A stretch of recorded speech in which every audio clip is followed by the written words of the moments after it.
This story begins with a young man living an ordinary life. He remained seated as he narrated that he was born in a house without any notable features. His days unfolded in a predictable way, within a monotonous and repetitive routine. Everything felt so emotionless that he imagined his existence would follow the same path, without any remarkable events. However, everything changes when he, with fascinated eyes, realizes he was wrong. Before him, he saw the image of a blonde young man who said that, after finding the destiny reserved for heroes, everything became different. On another uneventful day, he returned home after school, satisfied to be alone. He turned on the computer in an attempt to bring some sparkle to life, since school didn't interest him at all. What truly brought him satisfaction was playing a good game, enjoying the experience in solitude. In games, at least, he became the protagonist. If he wanted to use a special code to become an unbeatable champion with no obstacles, he had that freedom. Playing alone allowed him to save progress, restart at any moment, and move at his own pace. In his mindset, the world existed for a single player. However, at that moment, he chose to push such thoughts aside and focus on what truly interested him. As soon as he started the live stream, messages began appearing questioning his schedule. Right at the beginning, he received a donation of 10 and thought of quickly saying thanks. However, a new donation came in, this time worth 1,000, provoking an immediate reaction of surprise. He leaned closer to the screen, grabbing the monitor to make sure the amount was really what he had seen at first. Comments began piling up quickly, while some viewers mentioned it might have been a mistake. Noticing the arrival of an email, he opened his inbox to check its contents. In the email, a subscriber of the channel identified themselves as a game developer and mentioned that the recently launched project seemed excessively difficult, since no one had managed to finish the closed beta stage. The message ended with an enigmatic farewell, signed by someone who only called themselves D. Realizing no one had managed to clear the test phase, he reflected on the opportunity. He imagined that if he could complete the challenge, even someone ordinary could become special. After much thought, he decided to install the game, believing it wouldn't hurt to try. With the installation complete, all that remained was to start Destiny of Heroes. Upon entering the game, he found himself in a vast sea and noticed the graphics weren't as impressive as he had expected. However, knowing it was a project developed by a single person, he considered the simplicity acceptable. When prompted to enter a name for the character, the choice seemed obvious. He decided his avatar would be called Master of Games. As soon as he confirmed the name, he was welcomed into a forest setting, dressed in typical attire for the scenario. As he watched the screen, he noticed his character appeared pleased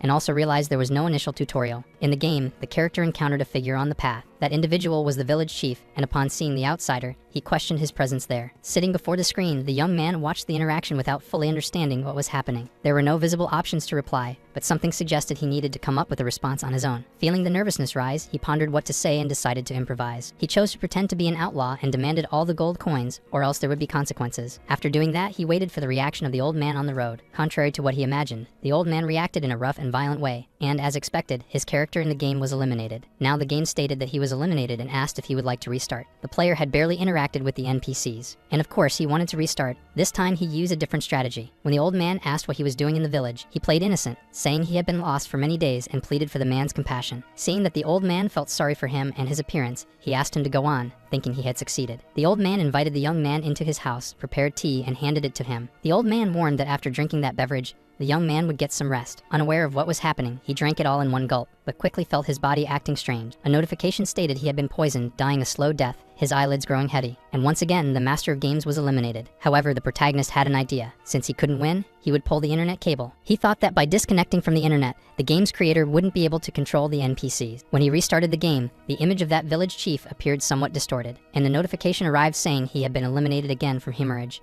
after losing his tongue and talking nonsense. Frustrated, he threw the mouse, thinking that not even disconnecting the internet could make that thing stop. Now one question remained. Had he sent the game to the developer? All he knew was that it was called DEA, and it was the same name as the donor of was it the name of the development team. However, it was already 1:38 in the morning, and he was startled when he looked at the clock and saw how late it was. So he decided to save the game for the day. He figured that was enough. He was very excited to have managed to talk to an NPC. If the world of the hero's destiny really existed, it would be amazing. Now it made sense why no one saw the ending during the beta test period. With shining eyes, he thought everything was getting very interesting. After that, with the desire to become special, he kept playing for a long time. He dedicated himself so much that he even forgot time was passing, saving, storing, and starting over again. He was completely immersed in it for a very long time, until 10 years had passed. While at work, he heard someone call his name. It was a pretty red-haired girl who said she had prepared the documents he had asked for. He, now an adult, still wearing glasses and shy, thanked her. Looking at the clock, counting the seconds to leave, the redhead told him the work was done. He told her she had done a good job, but she just looked a little embarrassed. Even with that feeling, she approached him and asked if he wanted to have a beer and some chicken with her. She put on a sweet face to see if she could convince the guy, but apologizing, he said he had something very important to do and needed to go home. She, pretending everything was fine, said goodbye. He, all proper, said he needed to go and told her to go home too. As soon as he turned around, she was upset because she had been rejected again that day. When he got home,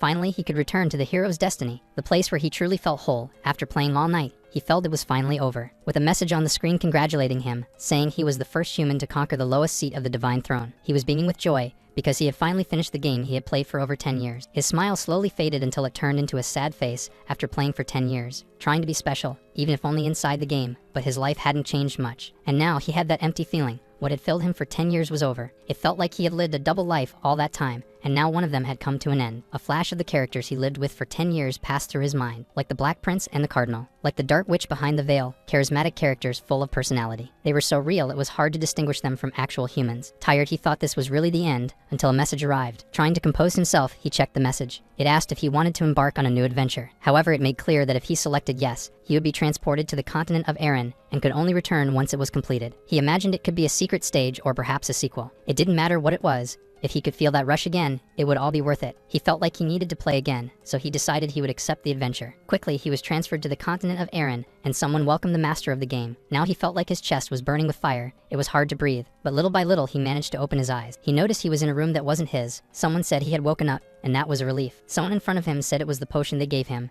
If it hadn't been of top quality, he wouldn't have seen the sunrise. Hearing this, the boy with blue eyes and golden hair opened his eyes, being called Prince Calyx. However, the protagonist didn't remember the man in front of him and, confused, asked who he was. The man stood with his mouth open, not knowing what to say. As far as he knew, that potion didn't cause memory loss. But when he looked at the protagonist, he saw that he was completely disoriented and clearly confused. The man, being kind, said he would introduce himself again. That was when he said his name was Russell. The strange thing was that the man wasn't speaking Japanese, yet the protagonist understood him perfectly. Oddly, he was feeling the same chest pain he had when he first woke up. Russell apologized and said it was his fault for rushing him. The chest pain was a side effect of taking it in a hurry, but he said he'd be fine soon, and for that reason, he would take his leave for now. With that, the door closed. While the protagonist remained still, a lot of time passed and a candle went out. So he opened his eyes again and got out of bed, trying to walk toward a mirror. Just as he had thought, the feeling in his body was different because his appearance had changed too. He started freaking out because he couldn't remember who he was. He remembered the 30 years he had lived, but didn't know his name. Staring into the mirror, he wondered if that world could really be him. That's when the friendly system appeared to help and said the player's name was Calyx Cheseson, the noble with no profession. He could see that the screen looked very similar to a game system interface. Now it made sense, that whole business of being sent to the continent. He was in the main stage of the entire game, the famous continent of Eren. Placing a hand on his chest, he said he needed to calm down first. Then he felt something strange coming from his chest, so he hit his chest again. And with that, he died in pain. That body of his was very fragile, and he didn't know exactly why. Now it was clear that this wasn't just a dream. First of all, he had to get used to being called by that name. Then he thought about the status window. It appeared again, and he figured that was the kind of thing only he could see. All in all, he was now 15 years old, and this was the perfect moment to gather information. He couldn't let his guard down in this world, or he'd be eliminated. He saw that he belonged to a county. He thought, wait, if the name of the place and his last name are the same, does that mean he's a direct heir of the family? But just as he was getting comfortable, someone knocked on the door, startling him, his heart racing. Now he didn't know how the real Calyx would react, so he kept repeating to himself that he was the guy. And the girl outside kept knocking. She was bringing tea. When he heard it was a maid outside, he decided to act with dignity. With that, the young woman entered the room, asking for permission. He watched her approach and kneel, and in front of him, she offered the medicine, saying the tea was warm and that he should try it. The young man, shy and suspicious, simply observed the girl, wanting to ask who she was. But he quickly realized that if he did that, it would be obvious he wasn't the real one. The girl thought he was staring at her and asked if something was wrong. Lucky for him, a system screen popped up above her head while he told her he was fine. The system showed that her name was Layla,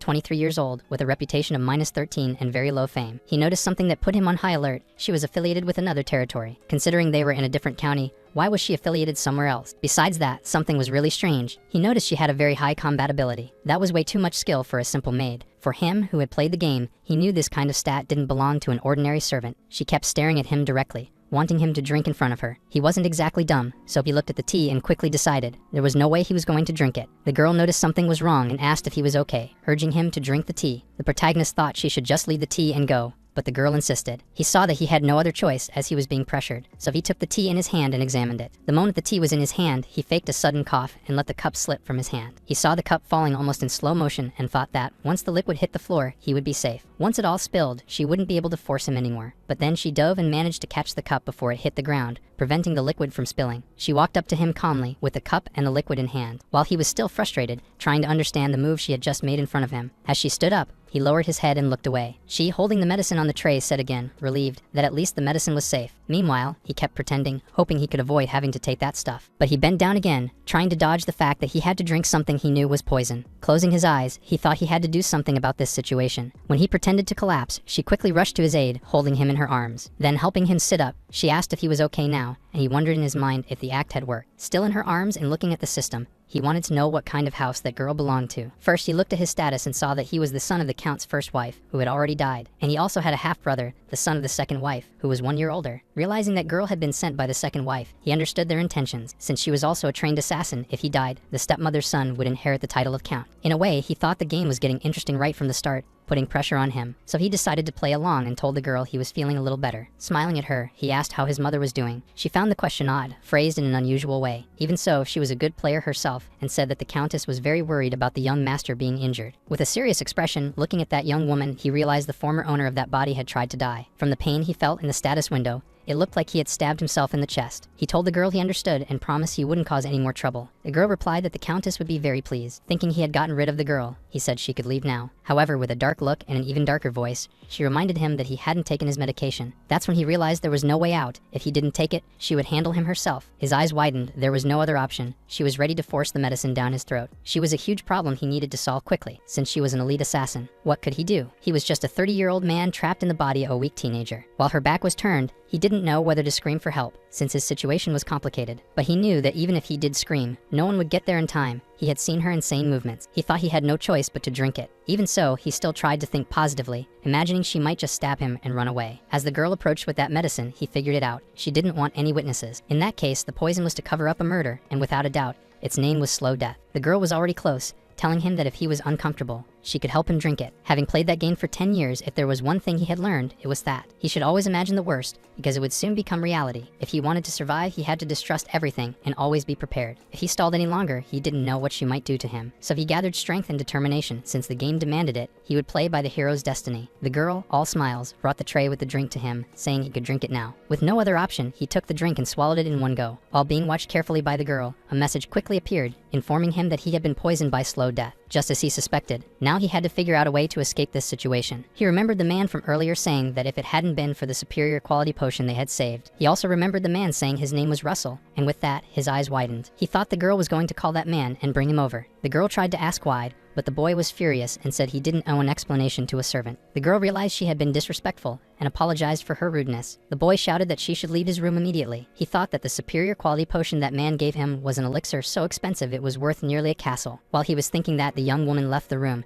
and he thought that someone who wore such a treasure couldn't possibly be bad. Now alone, he figured that at the very least, she wasn't someone who wanted to harm him. He tried to get up and vomit as quickly as he could. He knew it wouldn't be enough. There had to be another quick solution. The game Destiny of Heroes was undoubtedly a hard one, but it never presented an unsolvable problem. That's why he believed the solution had to be somewhere. He couldn't believe there was no way out of this. The notification that his eyelids were getting heavy appeared. He knew from then on he had little time left. He started searching like crazy through the shelves or anywhere else that might offer a chance to escape. The message appeared again, saying his eyelids were getting very heavy. With that, he collapsed to the ground. It felt like his time had run out, and if that were the case, he didn't know if he could start over. But he had no idea. Maybe he'd die for real. His eyes were slowly closing, but on the floor, he managed to see something that seemed to bring him a bit of hope. It looked like a magic vial. The protagonist, realizing there was still hope as he saw that glowing flask before him, with his last bit of strength, managed to crawl toward that cabinet. He grabbed the vial, wondering what it was, and with trembling hands, managed to open it. He sniffed it to see if it had a familiar scent, but it had a disgusting smell. Something gross like completely spoiled milk. The system confirmed it was, in fact, spoiled goat milk. He remembered that at the beginning of the game,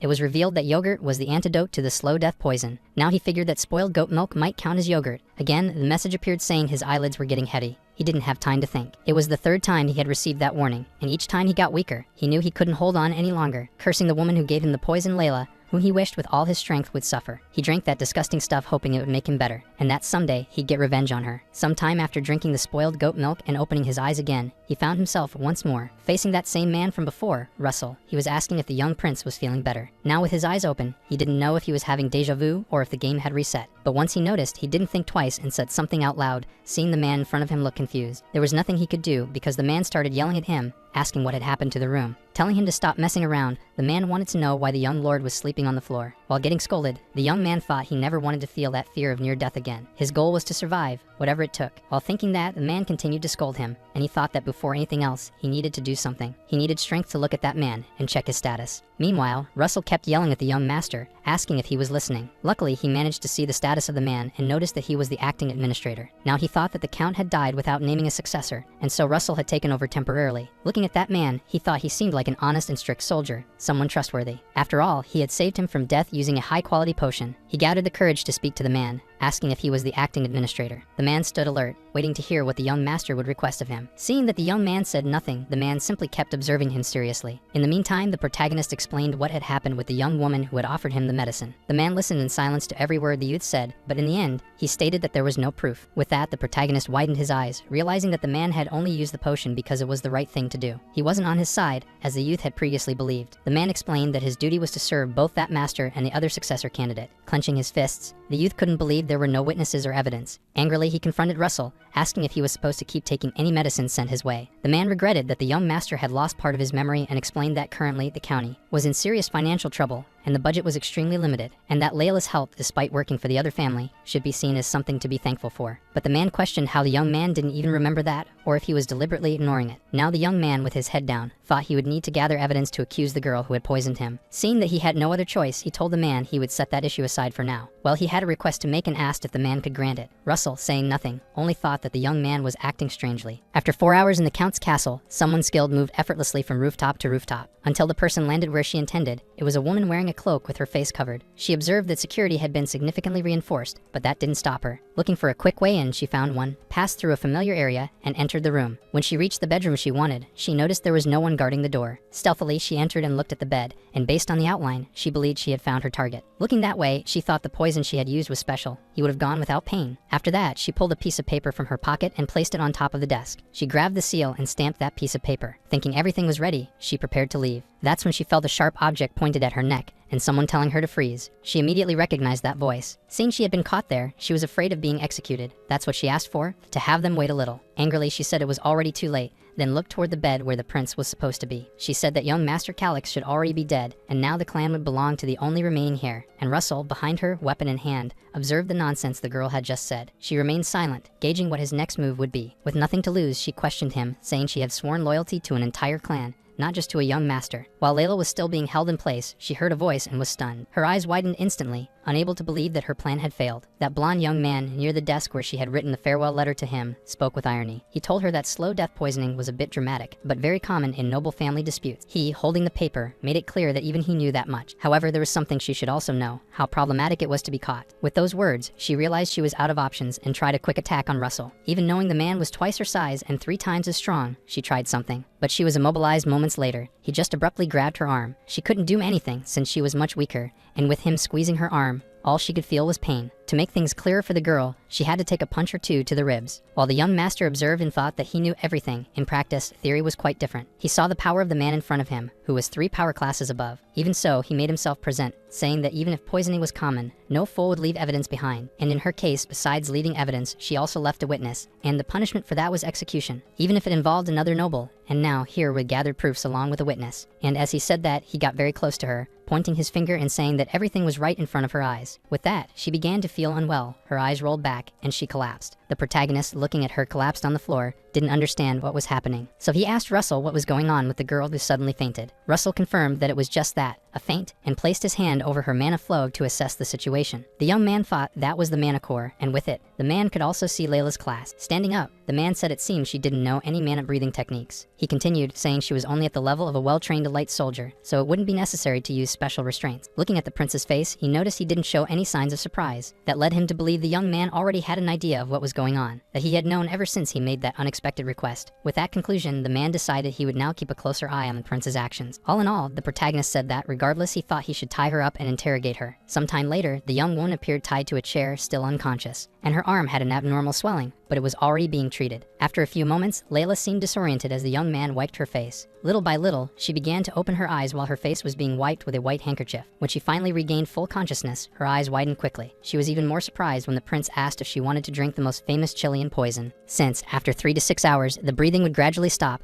That poison was known for ensuring a peaceful death. Smiling with a strange voice, the protagonist told her that, based on her background, if they saw it, he would believe it was her own choice. When in truth, it was Layla who had the idea to use the slow-acting poison, because if she had used a fast one, if she were really willing to die with him, she wouldn't have failed. Tightening her chin, he asked if she knew why. She trembled, and he squeezed her face, wanting the answer since she had done that to him. The big man beside them simply watched how the prince handled the situation. He saw that the prince was coercing the girl more and more, asking her if she wanted to stay loyal and lose her life. And with that, he made it clear that he knew who was behind it. It was Countess Stella. Quite animated, the young man asked Russell if they could give her something to loosen her tongue. With that, he held the girl's mouth open while she looked at him approaching. She wanted to know what that was. He had a white handkerchief in his hand, and on it, a red pill. Without thinking much, he threw it into her mouth and asked the man to make her swallow it. All she could think was that the smell was horrible, and after that, he grabbed and poured some rotten goat milk into her mouth. He asked again for Russell to make her swallow it. As he forced it down, the girl squirmed in the chair. She thrashed around for a while. It seemed the taste was just as horrible as the smell. Layla shouted furiously, wanting to know what he had made her swallow, since the taste was disgusting. The prince laughed, saying he had given her poison as a kind of thank you gift. The young woman couldn't believe the prince was telling the truth, so he had to be more specific, saying he gave her a poison called puppet. He wanted to know if Layla had ever heard of it. She screamed from the chair, still tied, that it was impossible. He was just a spoiled little son of a count. He could never pull that off. But with threatening eyes, he said there's always a way. Mocking her, he said the main ingredient was white radish. She and Russell, upon hearing that, believed the young man was telling the truth. Now he simply stared at her, trying to figure out what else he could say next. Hearing what he said, she needed more answers, like how he even knew about that. But in a world without the internet, just knowing the right terms in the field was enough to pass as a specialist. After naming one of the ingredients, he told the young woman that he would let her go. Thinking about his plan, the prince said she could leave, but she wanted to know why he thought she would obey his orders. He made it clear that he knew she wanted, more than anyone, to stay alive. And besides, the poison she had taken had over 3,000 antidotes, depending on how it was used. And the antidote that worked for her was only with him. It was stored in his mind, in his memories. The young woman, while listening to the prince, still squirming in the chair, heard him make a bet that she wouldn't die for nothing. After that, the young woman stopped struggling while the young man asked what Layla's answer was. She knew she wanted to live and wouldn't throw everything away because of other people. While she remained silent, Russell observed the scene playing out between the two of them. Layla, completely hysterical, screamed that she would do anything. Just please let her go already. Hearing what she said, the prince just scoffed, saying that wasn't the way to ask for a favor. Trembling, she decided to be a bit more cautious,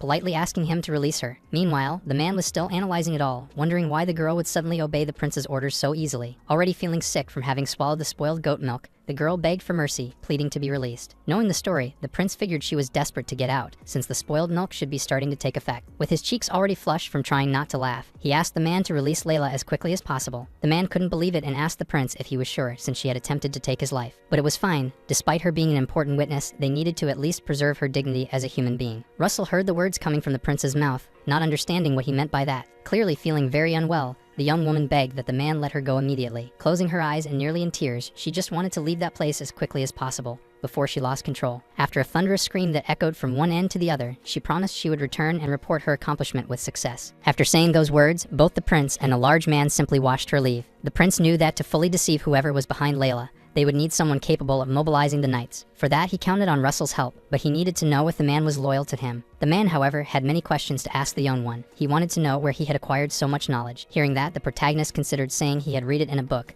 but figured the man wouldn't believe it. And that's exactly what happened. He didn't believe anyone would publish a book like that, as they'd have their head on the chopping block. At no point had the prince considered that such a book could be banned, so he didn't believe it and decided to come up with another excuse. That's when he thought to ask if he remembered the dagger with which he had stabbed his own chest. With a serious and stern tone, the man said he remembered, but there was no need to keep bringing that up. However, for him to understand everything, the prince needed to bring up the dagger again. Russell couldn't believe the prince had said that dagger was a mystical item with rare powers. Looking at the man, the young one realized it wasn't enough. He had to embellish the story further, so he argued that maybe the way to unlock the dagger's secret was by stabbing one's own heart. That made the man curious, and he believed it might be an incredible treasure. The protagonist closed his eyes, relieved. Opening them again, now with a more resolute look, he was aware that the man might be on his side. He said what the man should have already heard. Have you ever heard of the dagger of Kriya? The man said yes, that it was an old dagger left by his mother, the famous dagger of Kriya. Watching the reaction to each word the man absorbed, the prince knew he was falling for his tale, so he kept going with some freedom. The man said that dagger was the greatest of treasures, so it made sense he had knowledge of it. The prince knew the man had already seen the dagger in front of him, but continued pretending otherwise. While the man tossed out his theories on how it might have happened, he angrily asked if he had told anyone else about it. Russell only calmed down after hearing the young master repeat that he had never told anyone and that he was the first. However, there was another matter the boy wanted to talk about. He asked the man what he thought of Layla's testimony. Then he dropped a bomb on Russell when he said that all of Count Colin's movements had been leaked. Without letting the man react, the young one questioned the credibility of a Class 7 person being attacked by monsters. Quickly, he fired a question at Russell.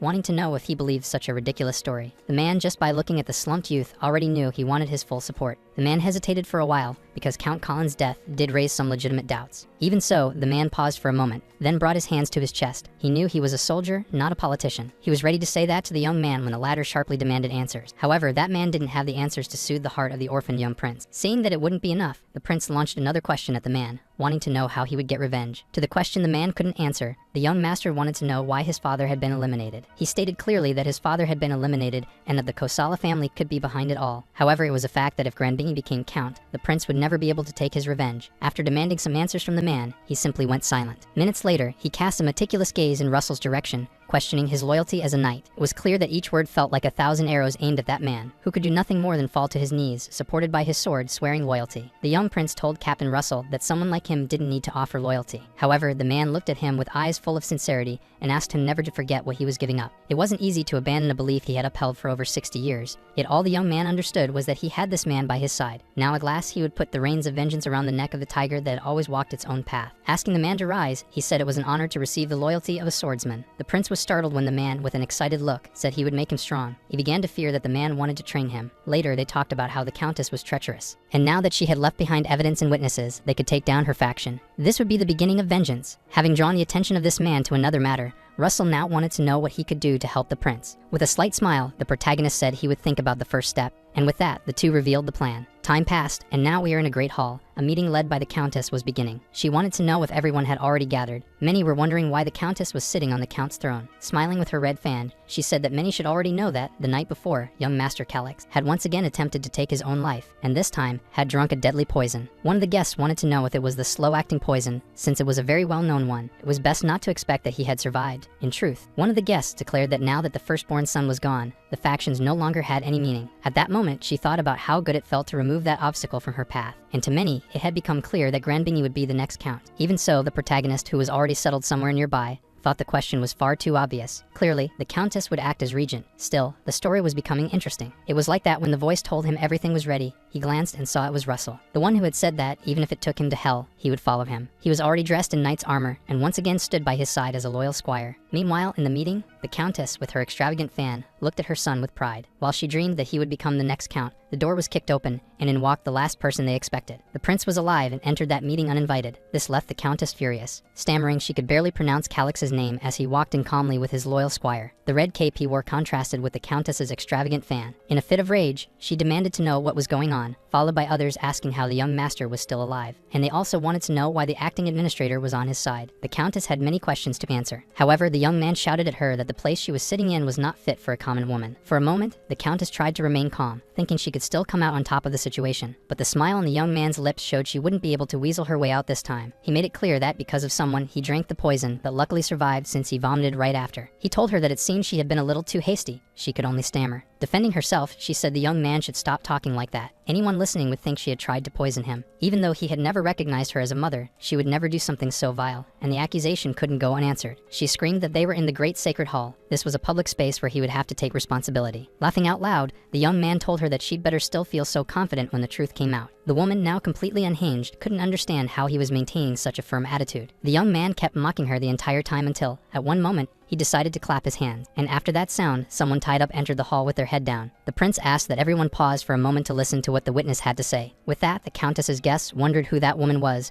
walking slowly with her head lowered. However, the countess already knew who it was. She could barely believe that the young woman had been caught. Now the young woman kneeled in front of everyone, and the protagonist ordered her to say her name so that all would know. That young woman, with a sorrowful look, could barely stammer her name until she finally said it was Layla. She was now looking directly at a young man in blue garments with a large frame. It happened quickly. Her eyes widened. She couldn't believe that wretched woman was there. Her face clearly showed the hatred she felt upon seeing the young woman. And with that woman's gaze fixed on the kneeling girl, she declared that she was a first-class agent. When the protagonist heard that the girl was part of the organization known as the Shadow Corps, he was intrigued. Then the young woman explained that it was a special force that gathered orphans with talent for combat. In that place, only exceptional children survived and were selected to be sent to various locations. While the Duchess trembled, the protagonist asked the girl what her false identity was within the Count's territory. The young woman revealed that she had posed as Countess Estela's maid. The blonde young man with blue eyes looked at his stepmother and asked the girl if the Countess was aware of these details. She, still kneeling and with her head bowed, confirmed that she knew everything. Hearing such accusations, the Countess couldn't stay calm and claimed it was all part of a conspiracy. Many of the guests were stunned, since Layla had worked there for over 5 years. Now everyone was terrified, knowing that among them had been a spy sent by the Kosala family for years. They questioned what to do now, since the problem was that they had a witness. The questions began to target Viscount Russell, with many wanting to know why he remained silent. They asked if he could really be trusted based on the words of a maid. That's when he spoke up, looking directly at the person, saying she was not a mere maid,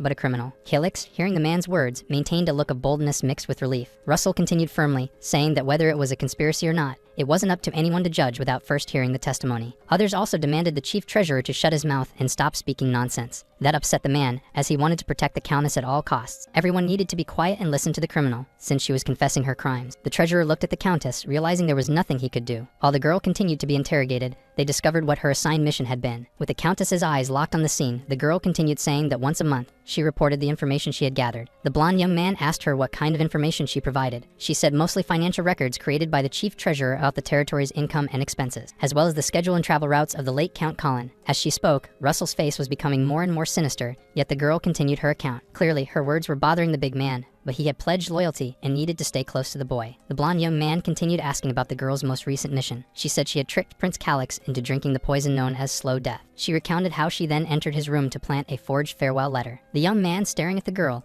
asked her what the final result was. The young woman said, while Estella squirmed with rage, that she had managed to poison him, but when she entered his room, she was caught by Regent Russell. By that point, the countess could no longer hear anything. Desperate, she shouted that there must be proof, some kind of evidence, and said this while trying to lunge at them. However, the blonde young man with blue eyes had the very proof she demanded, and for that, he asked Regent Count Russell to present it. The man revealed the forged letter, written in Layla's handwriting, pretending to be a dramatic farewell from Prince Calix. With the letter in hand, he said that the previous night, he had caught Layla sneaking into the room. While she was planting the fake letter, what he had in his hand was the scroll of the land's memory. Of course, everyone was already familiar with the scroll. It was enchanted with magic that revealed malicious intent. As he explained that the scroll would show who had given orders to Layla, and that the truth would be exposed. The treasurer looked at his accomplice, thinking they needed to stop that evidence from spreading. Other co-conspirators also believed they needed to silence everyone present. Calix, looking at certain people, already knew that rot had taken hold, and he was ready to make a move. Extending his hands, he asked them to come in. The more he spoke, the more the treasurer grew worried. Suddenly, that meeting was swarmed with royal guards, and each of them was stationed behind someone at the meeting. So when the truth was revealed, no one could escape. Even the countess had a royal guard right behind her. The stage was set, ensuring the true conspirators would not get away. Very uneasy, the treasurer asked Viscount Russell what was going on. So he decided to answer the treasurer, saying he had already reviewed the contents of the scroll, and they had been shocking from the beginning. The knights had only been summoned to prevent chaos, and for that reason, he asked for everyone's understanding. Even in that situation, the countess thought that bringing the evidence into the sacred hall could only be proof of a coup. The countess's son was now trembling, afraid of what might come next. Estella knew that the fact neutral knights were taking action meant there was undeniable evidence. She could not allow the knights to officially support Calix, because if he gained that support, there would be nothing more they could do. Smiling, the cunning player asked the regent count what the punishment was for a noble who conspired against their own blood. It was answered that the person who broke such a law would be given a rope necklace to place around their neck. The crazed woman clutched her son, saying that Grandbingy knew nothing. She told Calix that even though she had no blood ties to him, she still considered herself his mother. At that, the young man only looked at her with his blue eyes, saying nothing. While she begged him to believe her words, hearing those words with a hint of amusement, the young man asked Layla if what the countess said was true. The girl, with little expression in her eyes, said that when she received the countess's order. At the time, Prince Gambini was also present, and hearing those words, a smile immediately spread across his face. It seemed like it was exactly what he wanted to hear. After those words, the woman snapped and screamed that it was a lie. She held her son as if trying to shield him from the world. To Calix, who watched as a guard restrained the countess, he knew she had paved her own way to this moment, and now she was reaping what she had sown, just like a cunning fox, just like her son, who now wore an expression of regret. At that moment, the protagonist had the look of someone adapting well to the game. The situation had changed, and now the countess was being restrained in front of everyone. Unable to control himself, Grambini slammed his hands forcefully on the table and shouted the protagonist's name. Amid the clamor, he looked toward the noisy young man. Now having Calix's attention, he could face him boldly. The countess, fearful of what her son might do and how he might react, cried out his name. This situation also caught the protagonist's attention, who turned to look in her direction. Then he turned back and looked again at Grambini, who, in an unexpected gesture, knelt before his brother, startling everyone. He had a different expression, as if compelled to act quickly. However, several people stood up, feeling it was wrong for him to kneel before Calix. The young man begged, saying it didn't matter what was done to him, but to spare his mother's life. The countess only raised her head slightly to try to see what her son was doing. Desperate, she began to scream for her son to return to his place immediately. People at the meeting murmured among themselves that this was all going too far. They said that even if the second prince kneeled before Calix, he shouldn't listen to him.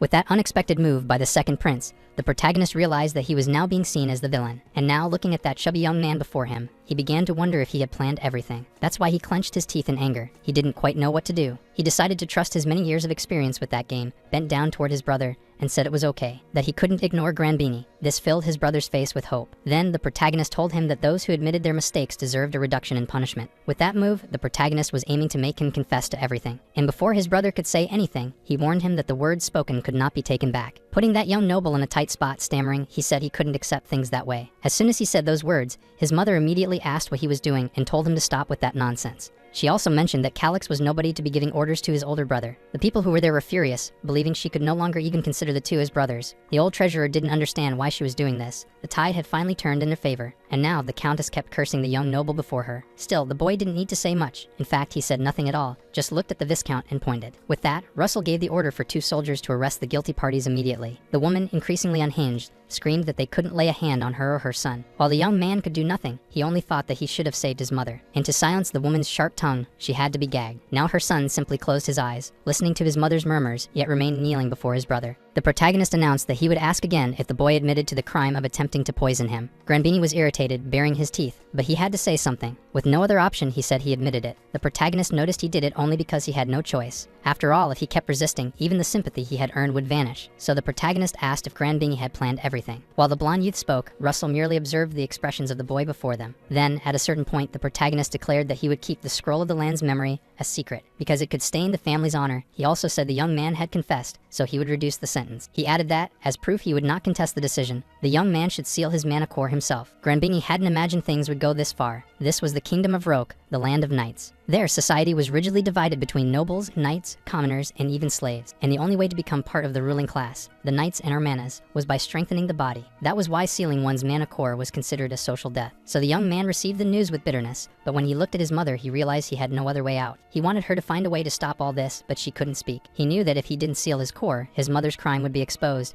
and she would be duly punished. So he had to try to stop it at all costs. The countess struggled, making it difficult for the soldiers to keep her restrained, and they asked her to stay still. In her thoughts, she begged her son not to seal his mana core, for it would be the same as condemning the noble to death. Nonetheless, the young man took a deep breath and, looking at his brother, said he would keep his promise. Russell was the one who guaranteed that the promise would be upheld. The boy placed the scroll in his mouth and his hand on his mana flow. With that, the procedure began, while his mother lost her mind, praying he wouldn't go through with it. She knew that with a sealed core, not even a grandmaster could reopen it. It was his future on the line. Even so, he continued carrying out the act, while the young noble watched his every move. Still holding the scroll with his mouth, he used both hands to manipulate his energy core. He managed to control it so that it slowly diminished as the process continued. Until the core was sealed, everyone watched when it happened. The countess burst into tears, unable to believe something so terrible had really happened to her son. Granbini looked at his mother and thought that now he might be able to save her, since he had done his part in the agreement. And she, sorrowful, thought that now everything was truly over. Though he was her son, he didn't understand much about the world. As he turned to her, he tried to show he wasn't all that sad. He even told her not to be so upset, that in truth, he had always wanted to be an artist. His words didn't calm her as he had hoped. She grew even more furious. In that fit of rage, she managed to break the restraints holding the gag in her mouth. And so she got what she wanted. She cursed the protagonist, saying she would curse him for the rest of his life. While she hurled harsh insults and threats, he knew that without a core, he could, at most, reach level 3. If he was extremely successful, he might reach Layla's level,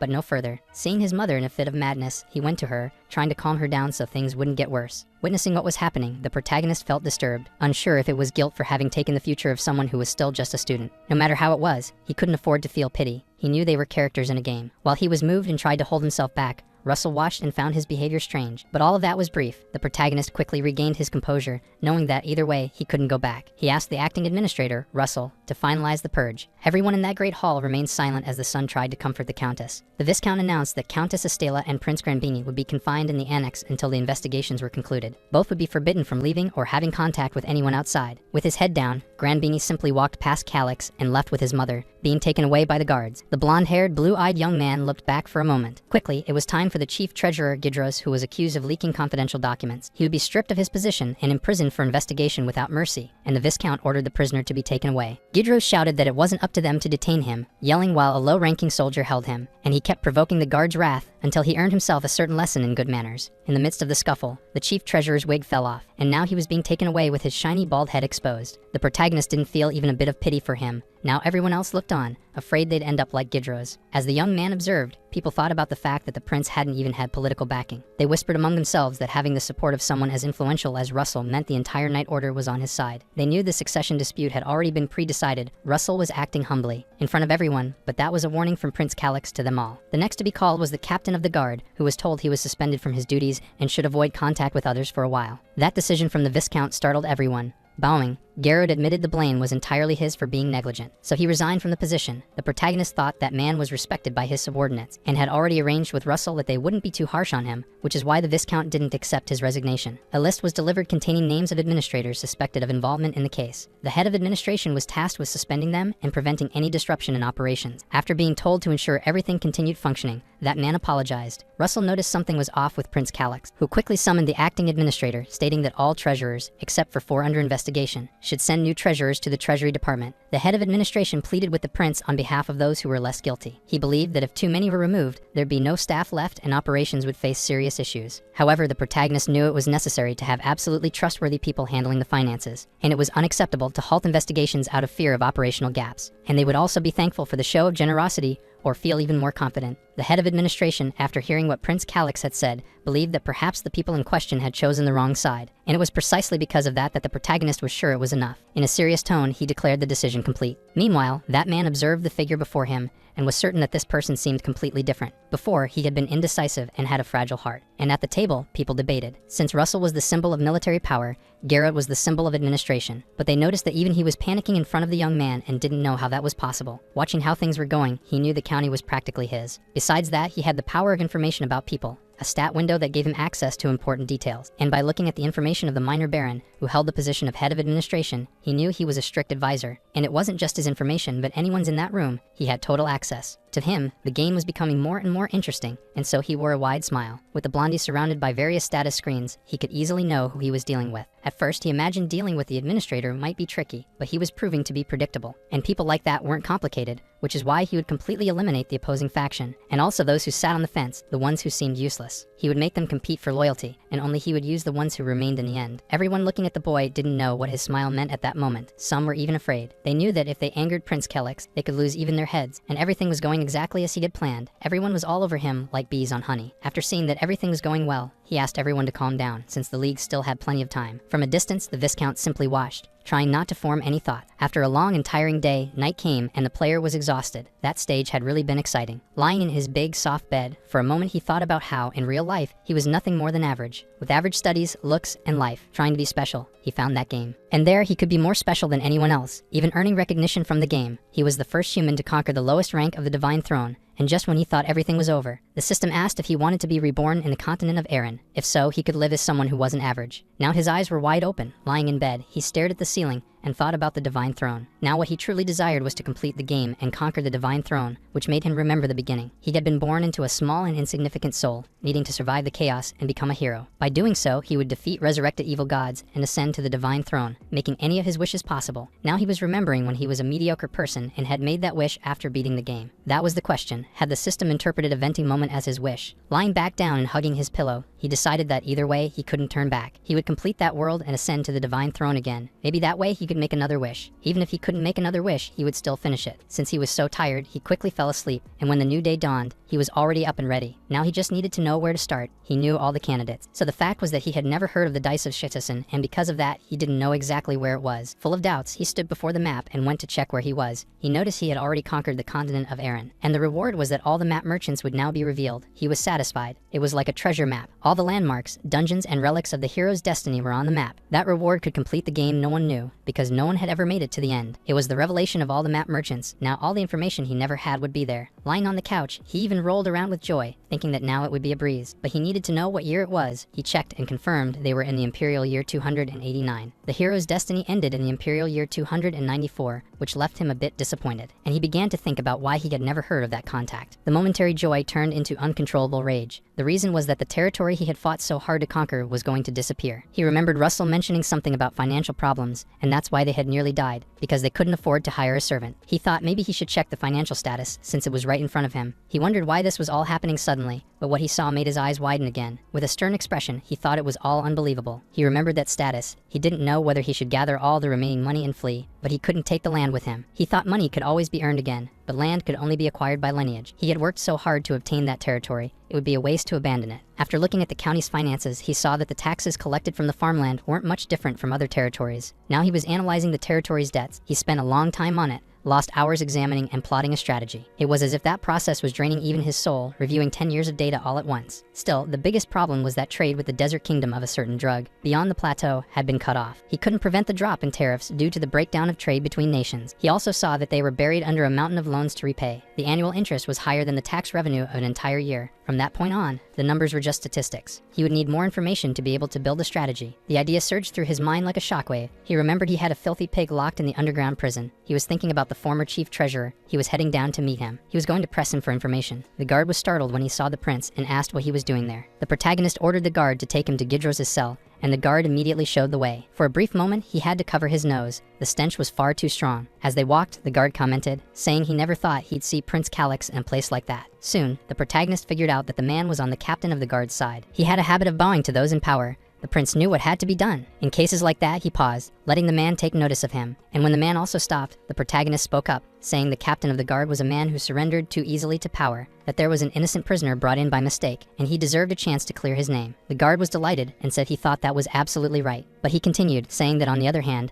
they should also review cases where dangerous criminals had been released. That matter would fall under the responsibility of the prison warden. In this way, the protagonist successfully manipulated the man. Looking at that guard, the protagonist could barely believe someone like him had served under the captain of the guard. However, the prince told him he wasn't the commander yet and should watch how he addressed him. He had become just like the politicians he always despised and said there was no need to apologize. The man continued showing the way, and within moments, they arrived at the cell. However, the prisoner was complaining about the disgusting food that had been served to him, and when he claimed he'd be out of there soon, the protagonist wanted to know how he planned to do that. With a mocking expression, he asked if he was planning to escape. The man returned the sarcasm in his gaze and said he was waiting for the prince, leaving him intrigued by saying that he had finally remembered the debt he owed him. Bending down, the prince asked if the prisoner had gone insane, as he clearly remembered no debt owed to that man. And while dealing with the prisoner, he made it clear to both him and the warden who was in charge, because the old man had served as chief treasurer of the county for over 20 years, and the man knew that was exactly why the prince was there. He was curious. Since he had discovered the county's massive debts, the furious protagonist addressed the man as ex-treasurer. The old man insisted the young prince was there to understand the massive debt of the county. All the protagonist could do was stare at that insolent pig, while the same pig looked back at him with mockery and disdain. However, the protagonist was no beginner player. He asked the prison warden something. He wanted to know if there was anyone there skilled enough to extract the truth from a prisoner. The prison warden was stunned by the prince's question, but he had to reply that yes, there was, and he was immediately ordered to fetch that person. As the warden left, the prince looked at the old man and asked if he really thought he had come there to play games. He told both of them to listen. He wasn't there to tell jokes or be funny for anyone. The prison warden felt fear run through his veins and said he'd call the person immediately, then ran off. As that warden ran, he thought that because the prince was young and inexperienced, he could be easily manipulated. But that young man was strong and determined. He was true power in the county. Not only did the prison warden realize this, but the treasurer also knew that someone skilled had been summoned. Regardless, the prince said that no matter how much the man could endure or how long it would take, he would stay and wait, and in any case, he would do his best. The prince seemed to be emphasizing to the man just how much pain he would feel. He concluded by saying that maybe, if he showed a little remorse, the execution could be exchanged for a drink called slow death. When the ex-treasurer looked into the young man's eyes, he realized he was dead serious. Seeing that things could get really bad for him, he screamed that he had valuable information worth money. The prince thought that if he wanted to start that way, he should have said something from the beginning. The old man said that if they handed the guy over to the royal family,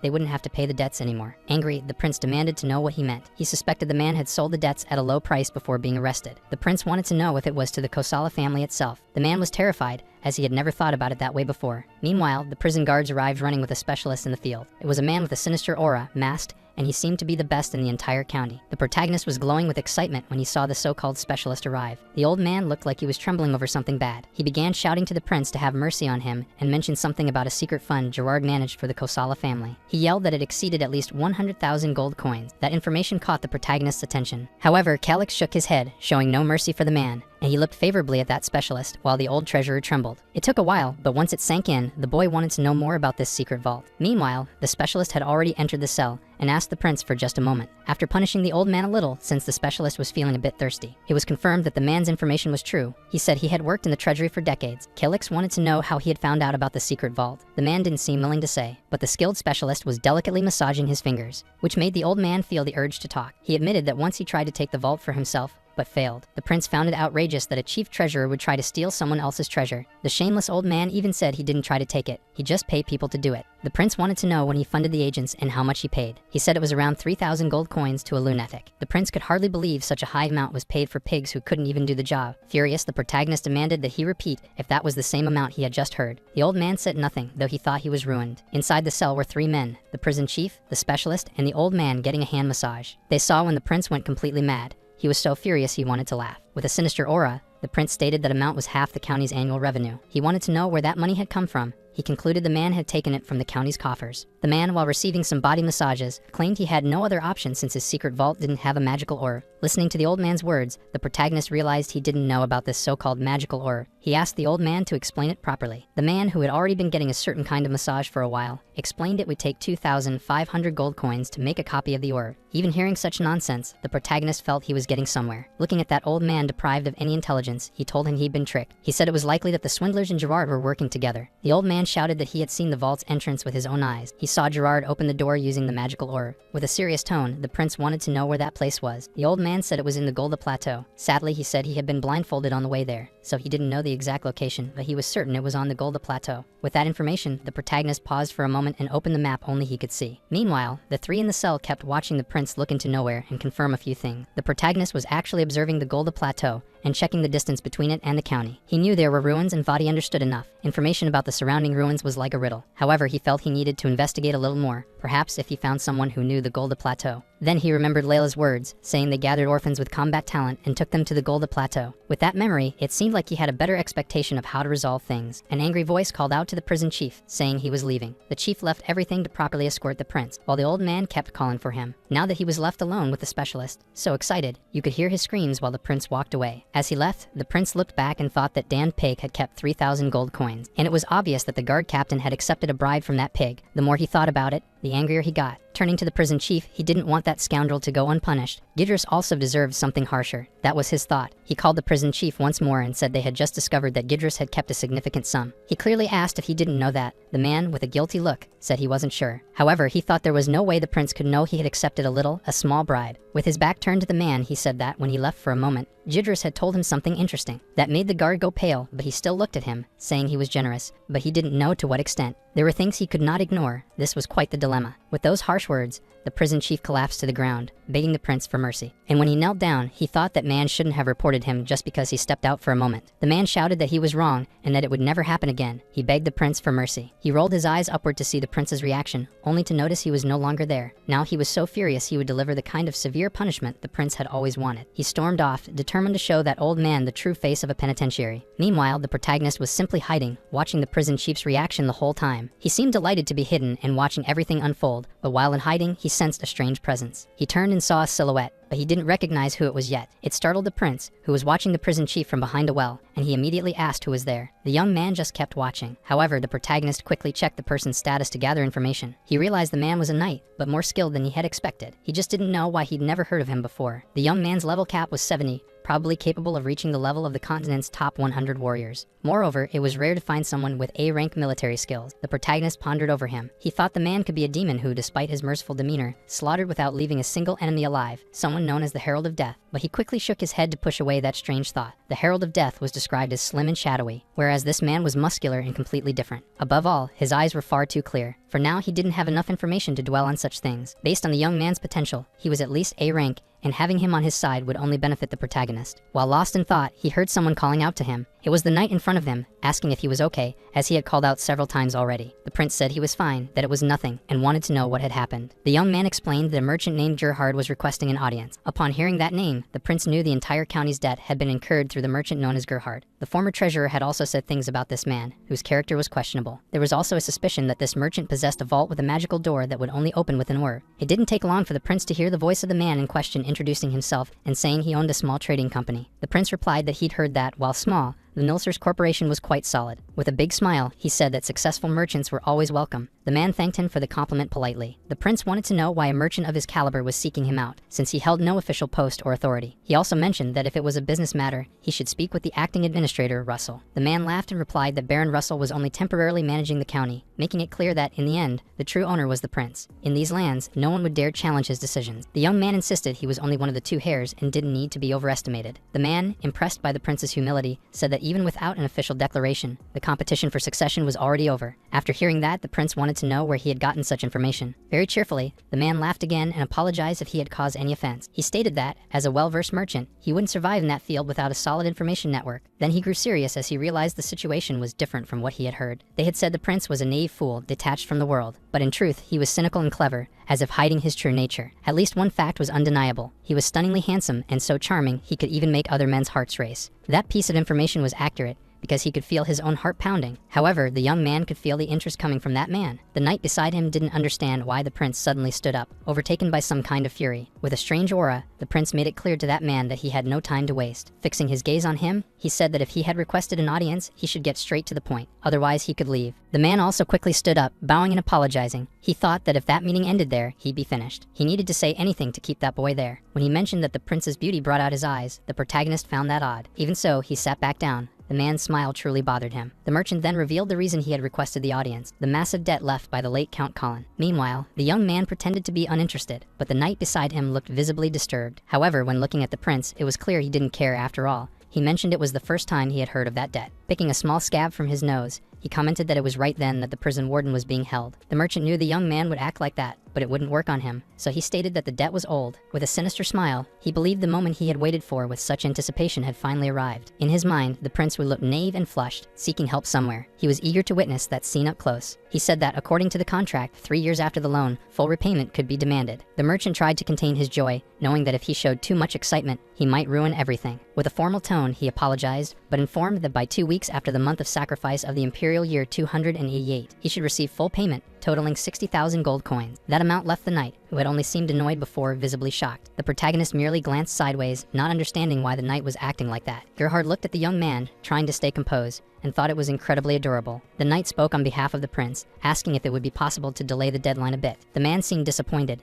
He had wanted to hear those words from the prince's own mouth. The mood grew tense for a moment before the man said that, unfortunately, since Count Colin's passing, the county's credibility had dropped significantly. Personally, he had wanted to request the payment a year ago. While he spoke, the prince simply watched, as if he didn't care at all. The man said he believed now was the time the future count could repay that patience. The protagonist simply thought that showing up 2 weeks before the deadline wasn't exactly generous. The prince stood up and said he didn't know the county's annual revenue was 6,000 gold coins, and that 60,000 gold coins could be borrowed from anywhere, so there was no need to worry. The knight had never expected such a reaction from the prince, which left him unsettled. The man, in turn, smiled and said it was a relief. He thought the boy was the typical naive youngster. Then he said that maybe his concern had been exaggerated, although he still thought that getting 60,000 gold coins would be difficult. Smiling, he said he would return soon with the contract sealed by the county. Looking at the prince, he thought no one would ever lend such a large amount to a knave prince. He smiled, for now the contract was entirely his, asked to be excused, and said he would be leaving. And as he left, he imagined delighting himself watching that young noble beg on his knees to become a mere merchant of his. And since the prince was very handsome, he could even sell him on the slave market, or maybe even enjoy him a bit before that. Still bowing, he thanked the prince for taking the time to receive him and wished him good luck. Meanwhile, the knight was doing the math minus 60,000 gold coins, considering his weekly salary was 2 silver coins. The prince, seeing the young man doing the math, asked him to stop making absurd calculations and just sit down. The young man wanted to bring the prince back to reality, saying he should be concerned. He could lose the entire territory, but the protagonist's thoughts were on the secret vault that miserable man was said to have kept in the Golda Plateau. He remembered the map and believed he already understood enough. First, he had to investigate more. Outside the city,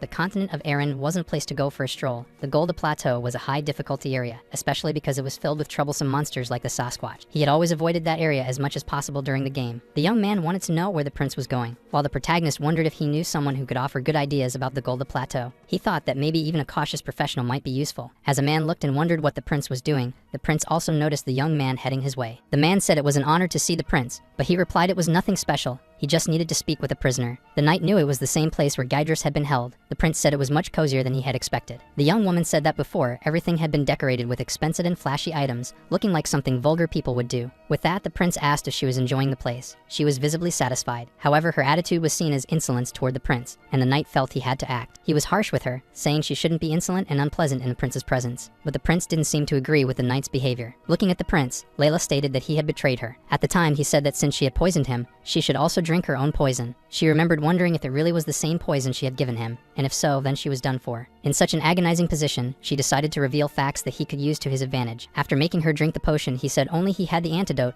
and that it was in his head. Even so, the protagonist found her very clever for realizing it so quickly. Layla said he was there because he needed her, but she didn't know if she could help him. Putting on a pleasant face, she said she no longer intended to follow that prince's orders. But touching her own thigh and licking her lips, she said that if he could convince her, maybe she would change her mind. But he'd have to be very convincing. Each time, the knight thought she was the most insolent and obnoxious young woman. Seeing that the knight might actually hurt her, the prince asked him to stop. And looking at the young woman, he said he was there to give her a chance to survive. She asked what he meant, and he said that even if he set her free, she wouldn't last long out there. He told her that right now, there was a deadly rivalry between the families. And since Layla had made Stella into a top-tier villain and even destroyed Granbingi's mana core, then clearly, she was the main witness to all that if she hadn't figured it out yet. Seeing her desperate reaction, he knew she hadn't considered that possibility before. Now she realized the Kosala family wanted her gone, though she had thought they wanted to clear their names and would rely on her. The prince argued that her changing her testimony wouldn't bring back Granbingi's mana core. Looking at her, he spoke as sincerely as possible, saying that nobles would never let someone of inferior blood who had hindered them stay alive. He finished by saying he had seen many hunting dogs discarded by the nobles they served. The young woman's previously cheerful and confident expression began to change as she grabbed something on the table. It gave the knight the impression that she wanted to throw it at the prince. When she lunged toward him with something in hand, screaming that she would eliminate him, the prince just stared her down with a piercing gaze. But faster than her, the knight delivered a kick to her stomach, hurling her away. Calling her shameless, he asked how she dared to attack the prince. After the blow sent her to the ground, she remained there while the prince thanked the knight and asked him not to be rude to her. He asked him not to underestimate her. If he thought carefully, she had been essential to everything. Realizing how rude he had been, the knight apologized. The prince looked at the girl and said that people usually hated their own weaknesses more than the ones who drive them down. He asked her if she knew why she had confessed that, saying it was easier that way, and as he spoke, he crouched beside her. He said that unloading rage onto someone, anyone, might bring immediate relief, but added that it only lasted in the moment. He knew the girl wasn't the type to give up easily, as she had a strong survival instinct. She confirmed his words, saying she would never give up and that she would never die there. She would survive, no matter the cost. He said that was great. It was finally getting interesting. Standing up from the ground, he told her she was going to help him on a mission, and he would guarantee her safety from the hunters. And if she had family, he would ensure their protection as well. She got angry, thinking he wanted to know about her family, just to threaten them in the future and use them as hostages. That's why she told him not to dream about it. Hearing the young woman's words, the prince simply burst into laughter. He told her not to fool herself. Even if she died right there, it wouldn't make any difference to him. After all, skilled people like her were a dime a dozen, and she knew it was true. They could easily replace her, as she was nothing more than a disposable hunting dog. Even so, she questioned him. If there were so many like her, why was he chasing after her,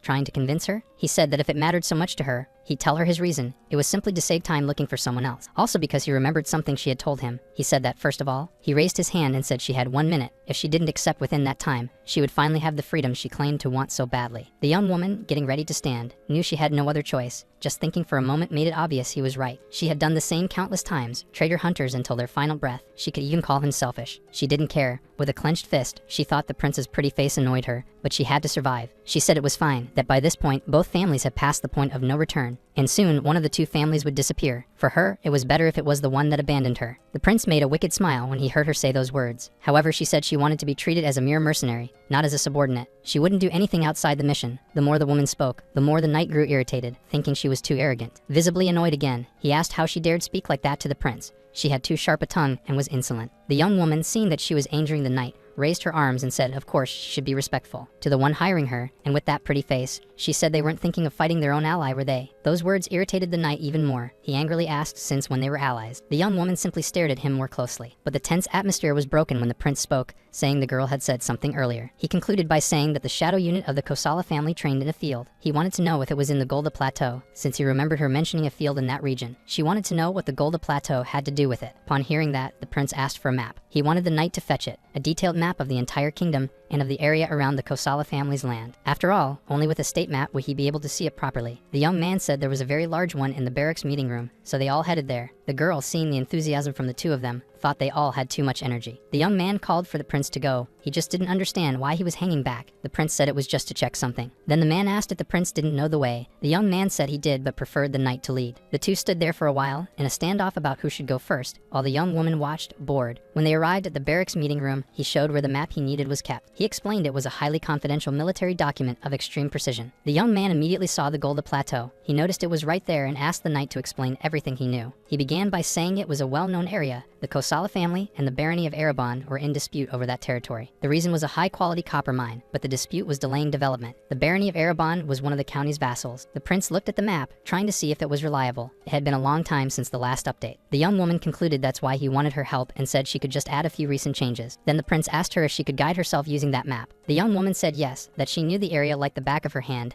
and had played there since she was a child. And when he asked if there was anything in the Golda Plateau, the prince replied that there was only an ancient ruin he wanted to explore. The girl questioned whether he was telling the truth. She had never heard of any ruins. He asked if, when she was little, there was never a place adults forbade her to go. She thought for a moment and looked at him with those big eyes. She spent some time thinking about that question, and yes, there really had been a place she wasn't allowed to go. The prince wanted to know how long the Kosala family had maintained that secret unit. She said it was from the 6th generation. She had been in the field for 5 years, but said it all started about 15 years ago. Upon hearing that, the prince asked if the land conflict between the Kosala family and the Eredon barony began around that time. The knight replied that it was about that time, and then the girl nudged the knight and asked if he had understood anything. Annoyed, he replied no. She didn't know why there were so many questions either. Soon the two were arguing. The boy thought her attitude was insolent, and she said he was just picking on her. Meanwhile, the prince said that training an army required a huge amount of resources, meaning it was almost impossible to expand the troops. Suddenly, they didn't understand and asked what he meant. The knight commented that what the prince meant was that there had to be a large capital investment involved. The prince said that, just as the knight had said, the Kosala family had probably found a financial backer at the time. With those resources, they must have trained soldiers in secret and later use them in various covert missions. He was referring to soldiers like Layla. What they needed to find out was what those secret missions were. The girl didn't know exactly what the source of that money was or its connection to the ruins. He said that many copper and silver girls were often found together, and it was also common for copper ore to contain silver. He suspected the Kosala family had been secretly extracting silver. If that were the case, it would be a serious crime. The prince thought they should consider the possibility that they had discovered a silver mine in their territory. But gold and silver mines were, by law, property of the crown. How many nobles would honestly report such a discovery? That's why the story about the ruins was just a perfect cover to hide something. The protagonist knew it was hard for them to believe what he was saying, since he had never left the castle. Layla asked if he intended to declare war and seize their source of funds. That wasn't the right answer, since the county had no power for that, and the knight knew the prince was right. Furthermore, an undeclared mine was illegal, and even if someone took it by force, it could be reported to the crown, and then the county would gain nothing.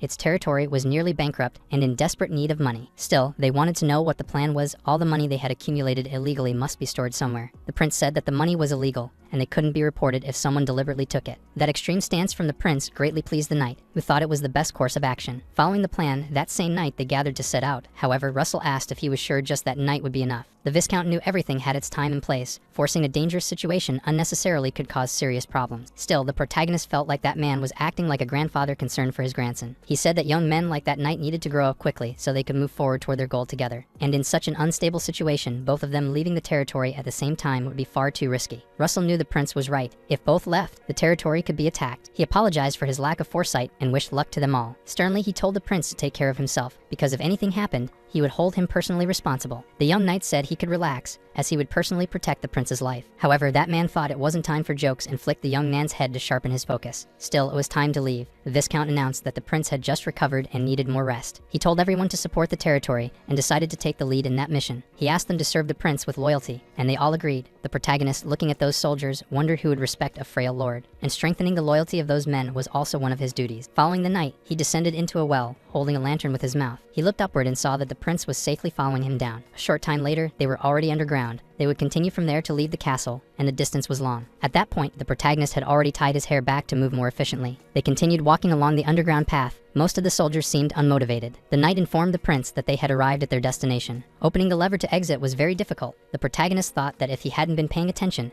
they all would have made a mistake. When the knight managed to open it, he asked the prince to hold his hand. He would help him climb up. Grabbing the knight's hand, the prince widened his eyes when he saw what was on the surface. He was surprised because it looked like they were in the basement of a residence. The knight opened the door of a boathouse and asked the prince to come out. When he got outside, he was amazed. The beauty of it all was hard to explain, yet they needed to stay prepared. Smiling, the knight asked the prince to get on the horse and pointed to the carriage. Annoyed, the protagonist asked the knight to stop calling him my lord. He asked if he was somehow trying to announce that he was the head of a hostile territory as soon as they entered the war zone. He said that from that moment on, he was to be called young master and nothing else. As the protagonist looked at the view, he thought that simply switching to merchant clothes was already strange. Not to mention it was completely unnatural. Calling out to the knight, Crotto, He asked if he had arranged everything he had requested. However, the young man questioned, did he really have to wear such a stinky outfit? Smiling, the prince said he himself could wear the porter's outfit and pretend to be newly married to Layla. Trying to argue, the young man said it was fine. He would do as the prince had asked earlier. He didn't want the prince sitting next to such a wicked woman. He spoke so loudly that he drew some attention, which irritated the prince, since the man was always saying unnecessary things. The knight, in turn, was upset, as he wasn't lying. Trying to be charming, he extended his hand to Layla and called her my lady. The young woman, embarrassed, said she was fine and could keep walking. However, the young man remained in front of her with his hand extended. The protagonist just watched the scene as if witnessing a performance. That was the kind of interaction between subordinates. If they got along, they could create synergy. If not, they might form factions and start fighting one another. In the end, one side could end up in trouble or even abandon the Lord's side. The prince thought that perhaps the hero's destiny wasn't just a script, but something created by an enlightened being. Ideally, Layla proving herself to her companions would be the best outcome. He wondered if he should secretly help. He debated whether to or not. Meanwhile, the knight called out to him, saying everything was ready and they should leave, preferably before the sun rose. The knight, excited as always, showed his energetic personality. And so, that caravan carrying the prince, Layla, and other knights departed. They stopped only a few times to rest and quickly resumed their journey. As they also needed to eat, they occasionally stopped for the night to buy supplies. Thus, they traveled from village to village that day,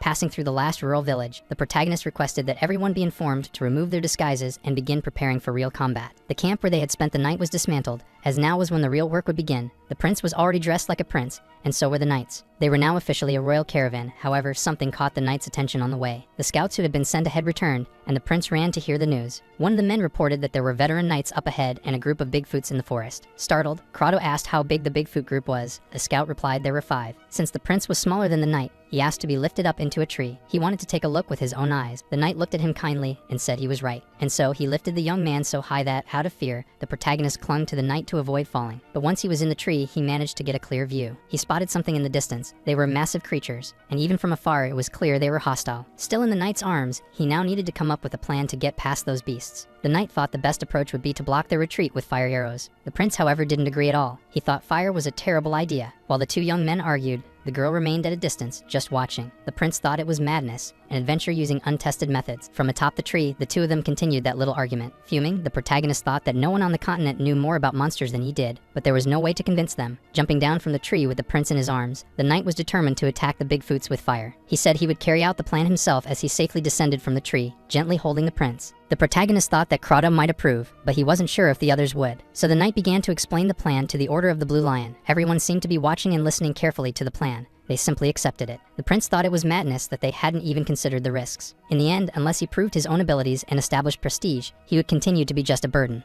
While the knight gave the orders, the girl watched the prince and mumbled. They were all already preparing while the prince sat in a parked carriage trying to think of something. He needed to prove his abilities, but he couldn't draw too much attention. When Layla appeared, he asked if he could discuss something with her. She knew how the prince felt because she had been observing him. She also agreed that the knight's plan might fail. The expedition numbers would be nearly completely wiped out. Of course, she believed the prince would save them, even if it cost him his life. The prince said he understood everything she was saying. She wanted him to do something instead of staying silent. The young man replied that he was just trying to find a way to overcome that crisis and maintain control over his subordinates. She said she had an idea, and he was ready to hear it. She explained that Bigfoots had a strong bond with their young, and once the battle began, they would prioritize protecting them above all else. And once they hid their young, a fierce revenge drama would begin. As she spoke, he thought he already knew all of that and it wouldn't be so easy, but he asked her to share her idea anyway. The girl looked at him and thought his reaction was unexpected, but continued explaining her plan. She said their goal wasn't to eliminate the Bigfoots, but to pass through them quietly. With the prince's confirmation, she revealed she had a method. They needed to make the Bigfoots believe their hiding places weren't safe. At that moment, there were 5 groups of them blocking the path they needed to take once the night advanced. They would organize another unit to cause a distraction around the hiding spots of the females and the young. Even if temporary, all the Bigfoots would retreat to their shelters, and taking advantage of that opening, they could pass through. He asked her who would find the hideouts and attack them, since that would make the Bigfoots furious. Boldly, she said that it would be her, and the room went quiet when she did. She revealed she had planned to do that from the beginning. He wanted to know if she had a portion of the nymph herb. Startled, she asked how he had figured that out. He said it was obvious she wouldn't go on a clearly doomed mission without something to rely on. He knew that Herd would trick the Bigfoots, who had a better sense of smell than dogs. The young woman was surprised. When she said he seemed like a completely different person, he began to cough, and she became concerned. Then he said that if it worked, it wouldn't be a bad thing. She told him not to worry. That place was like a playground to her. She had been sneaking around there alone since she was 8 years old. He was growing suspicious of her, and wanted to know why she was straying from the right path to help them. She knew that if her family fell, she would be in danger too. The young man thought it wasn't something he could ignore, but she also didn't seem to have any reason to lie. He also told her that gaining the others' recognition wouldn't be easy and asked if she was okay with that. When she remained silent, he said it was fine, but before she left, he had one more question. Curious, she asked what it was. He pointed to a place and said that when dealing with Bigfoots, You should always assume there are at least 2 or more than the number you can see. The girl understood that those who went out to hunt always returned and attacked from behind. That's how it worked. He pointed in the directions where he thought they could be hiding, each in a different direction. Pointing toward a certain spot, he said there was a goblin colony there. It was one of their favorites. The prince was satisfied with the directions the girl had just provided. It would help a lot. The girl thought that he would definitely destroy the knights and protect those places. Trying to shift the mood, the boy said he had a few requests. While they talked, the knight kept an eye on the two, whispering to each other. They might have been plotting something. He looked toward the girl and the prince, and also saw that the girl was blushing and even smiling. But then the girl stopped laughing and started staring at him. He found it strange and asked her to wait. But the young woman didn't stop and kept getting closer to him, placing her hand on his face. When she did that, he didn't understand why. And when she began pouting, it got even worse. Blushing, he thought she was trying to take advantage of him. Afraid of what she might do, he pressed his lips together and closed his eyes. After a while, realizing nothing had happened, he opened one eye to see what was going on. Layla was still smiling and told him he had a piece of trash on him. Now he was blushing and trembling. He didn't even know if it was from nervousness or embarrassment. He was very upset because he felt like some otaku risking his life just to get an autograph from an idol. Suddenly, the knight arrived quickly and startled the prince, who, annoyed, asked what was going on. The shameless guy wanted to know what was happening between them. With his completely unfriendly glare, the prince grew even more annoyed. But suddenly he remembered that the knight could get Layla's gear ready. Crowder just looked at the prince, who said that, besides that, she would be completing a mission he had assigned her. As the young woman watched the knight, the prince continued saying he wouldn't be surprised if she vanished along the way. The knight wanted to know what kind of mission it was. Truthfully, he didn't trust her at all. However, the protagonist said it was better to just trust his judgment since they were all in the same boat. As the girl watched, it seemed like she was starting to feel a certain affinity with the prince. Even though she didn't fully understand, she'd go along with it this time, but she didn't feel right about it. The young woman said she'd go get the equipment herself. When she did, both men got very upset. Their screams after seeing her without the cloak startled a lot of people, and after removing the cloak, she was fixing her hair, which had been loose before. The two blushing young men asked what she was doing. She kept preparing without giving them the slightest attention as she adjusted every detail of her outfit. After she was ready, the young men, still red-faced, felt awkward while the other men started to notice as well. The young woman grabbed something from a small container and began rubbing it on her face. What she was applying to her face and body smelled absolutely awful,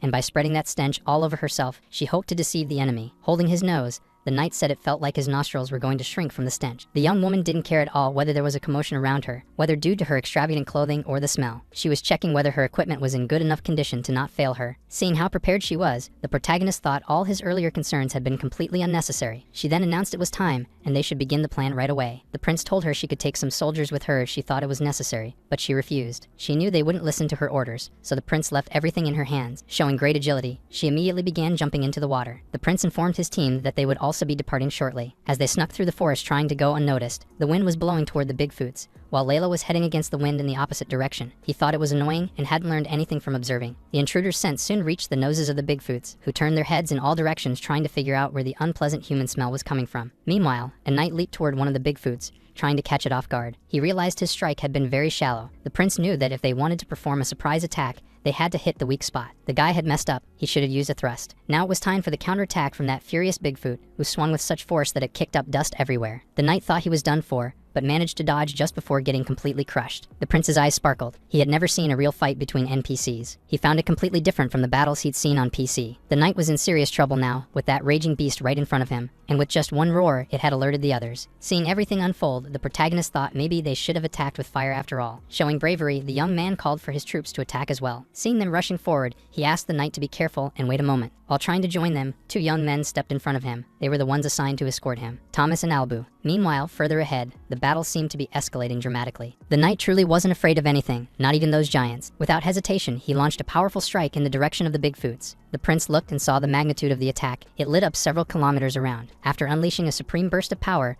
the young man landed safely on the ground. His breathing was heavy, as he had spent a lot of energy on that attack. While the monster fell, the youth turned and looked at the prince with pride. However, the prince wanted him to go help the others instead of just standing there. What was easy for him was incredibly difficult for the others when facing those Bigfoots, since the other knights didn't have the strength and vitality that Crotto had shown. All the others could do was try to run and escape in panic. One of them almost didn't make it. If his knight hadn't arrived in time, one of the others would have been in serious trouble. After saving him, he shouted for him to quickly grab his sword and fight back as fast as possible. They had neither the time nor the luxury to try eliminating them one by one. That place was becoming more dangerous by the minute, even though the knight captain acted quickly. There were many Bigfoots, and their soldiers weren't that well trained. Even though they were landing several hits, it wasn't enough to protect everyone, because those huge monsters reacted more and more with strength and brutality. Even the elders hadn't expected them to be that strong, so they always had to wait for an opening. And when one showed up, they made the most of it with fierce attacks. It wasn't elegant, but it worked. That captain showed he was fit to fight on equal terms with those monsters and created an opening. A gap appeared out of nowhere, and he felt something was wrong. When they scouted, there had only been 8 of them. Now he suspected the others were lying in ambush, waiting to catch them off guard. The knight noticed that the one missing was heading straight for the prince. Desperately, he screamed for the other knights to get that monster as fast as possible before it attacked the prince. The knights guarding the prince asked him to retreat before the monster took them all down. From a distance, the knight captain had to do something, so he launched a powerful enough strike. Meanwhile, the prince was behind those protecting the young man up front and had to block the power before it hit. Once the light faded and the dust settled,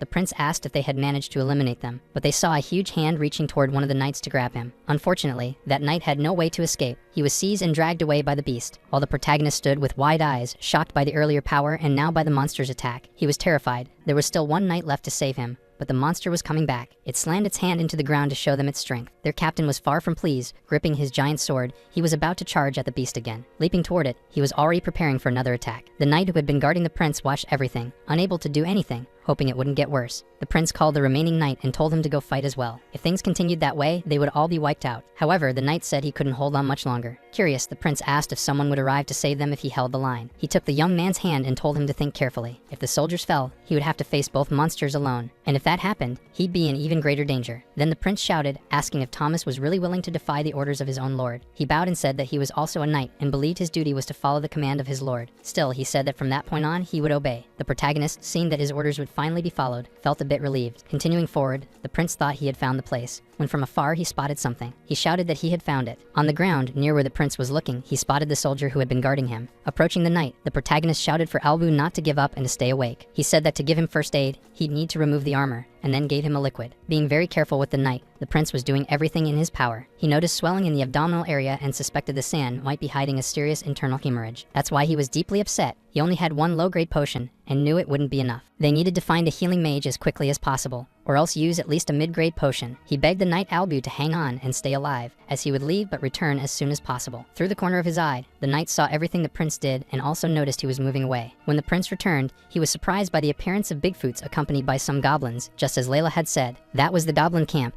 the Bigfoot's hunting ground. Besides hunting them for food, they were extremely noisy. The prince felt his stomach churn at the sight of a Bigfoot eating a goblin, to the point he had to cover his eyes. Trembling with clenched fists, he felt he might not be able to endure it. He was afraid. The plan was perfect, and Layla should have set the trap so he could escape unharmed. But this wasn't a world where he could simply sit in front of a monitor and type on a keyboard. He felt his heart pounding, and when he closed his eyes, he remembered that Knight Albu needed him. So he began saying things to himself in an attempt to calm down. He was sure he could do it. With a careful but very clumsy step, he stepped out from behind the tree, gripping his sword, and caught the Bigfoot's attention. He told the enormous beast that today would be the day it perished at the hands of a prince. As he said that, the Bigfoot got distracted, and someone pulled a rope, triggering the trap. With that, several wooden arrows with slightly sharpened tips pierced the thick skin of the Bigfoot. The creature felt a sting and let out a roar, not just of pain, but also to alert the others. Now the prince stood atop the fallen Bigfoot, which enraged its partner who had watched it all unfold. Charging quickly at the prince, the giant monster struck the ground, but the protagonist managed to dodge just in time. Suddenly, he pulled another rope, releasing new traps to contain the ferocious monster. In the distance, screams could be heard. It was an Arachnid web, and if he slipped up, the Triton potion at the tips of the spikes could be fatal. For most monsters, this substance could be used to capture them without much trouble,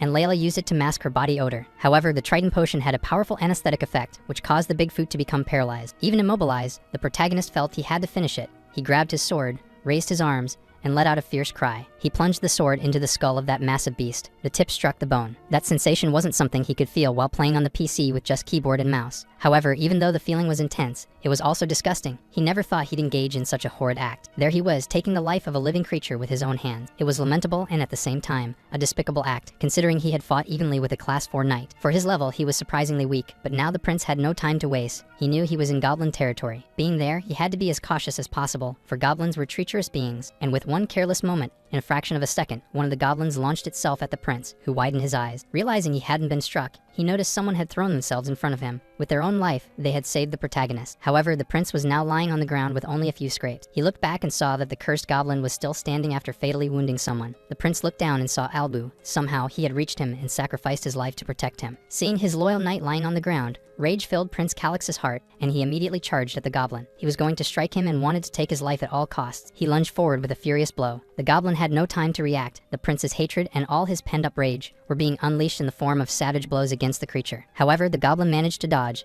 as his short arms helped him avoid deeper cuts. The prince stepped back slightly and realized his body was too weak. He could barely swing the sword with precision. However, he had greater reach thanks to his long arms. If he combined the sword's length with the reach of his arms, he could create more space between himself and his enemies, making his strikes more accurate. Knowing this, he realized he had a chance to win. When the goblin leaped into the air to attack him, he gripped his sword tightly and swung it in a frontal strike. As he was still a beginner in real combat, he only managed to hit the goblin's ear, leaving an opening for a counterattack. In the next moment, both fell to opposite sides. Although he thought he'd be hit in the shoulder, he narrowly dodged it. The simple fact that he was still alive was enough incentive to try again, so he gathered his strength and charged at the goblin once more, determined to subdue it. With a precise kick to the enemy's hand, he knocked the creature's dagger away, disarming it. Now he had the chance to finish it. The hatred was visible in his eyes, and the goblin had no way to defend itself anymore. This time, the prince landed a solid blow to the monster's stomach. Despite his victory, he was extremely exhausted, yet the sight of the goblin pinned to the tree brought him strange relief. Looking at his hands, he felt a wave of nausea. The strong smell of blood made him want to vomit. It definitely wasn't anything like the game he was used to. His life was truly in danger. Still, a status window appeared before him. Exhausted, he tried to read what it said. The message congratulated him for defeating a monster and praised him for using poison and traps. It also stated he had received bonus rewards for eliminating a Class D and a Class F monster. He had won his first battle, and with that, his rewards had increased. His level, previously 8, had now risen to 11. Still staring at the status window, unable to believe he had unlocked the inventory, he was startled by a voice. It was the knight Crotto, asking if he was safe. The young captain was tired, sweaty, and could hardly believe the prince's accomplishments. He had taken down a Bigfoot and a goblin all by himself. Because of this, Crotto decided to examine the prince to check if he was injured. The prince, in turn, asked how he had done. The captain said that unfortunately, after eliminating 2 of the monsters, the rest had retreated. Upon hearing that, the prince thought it was pure luck.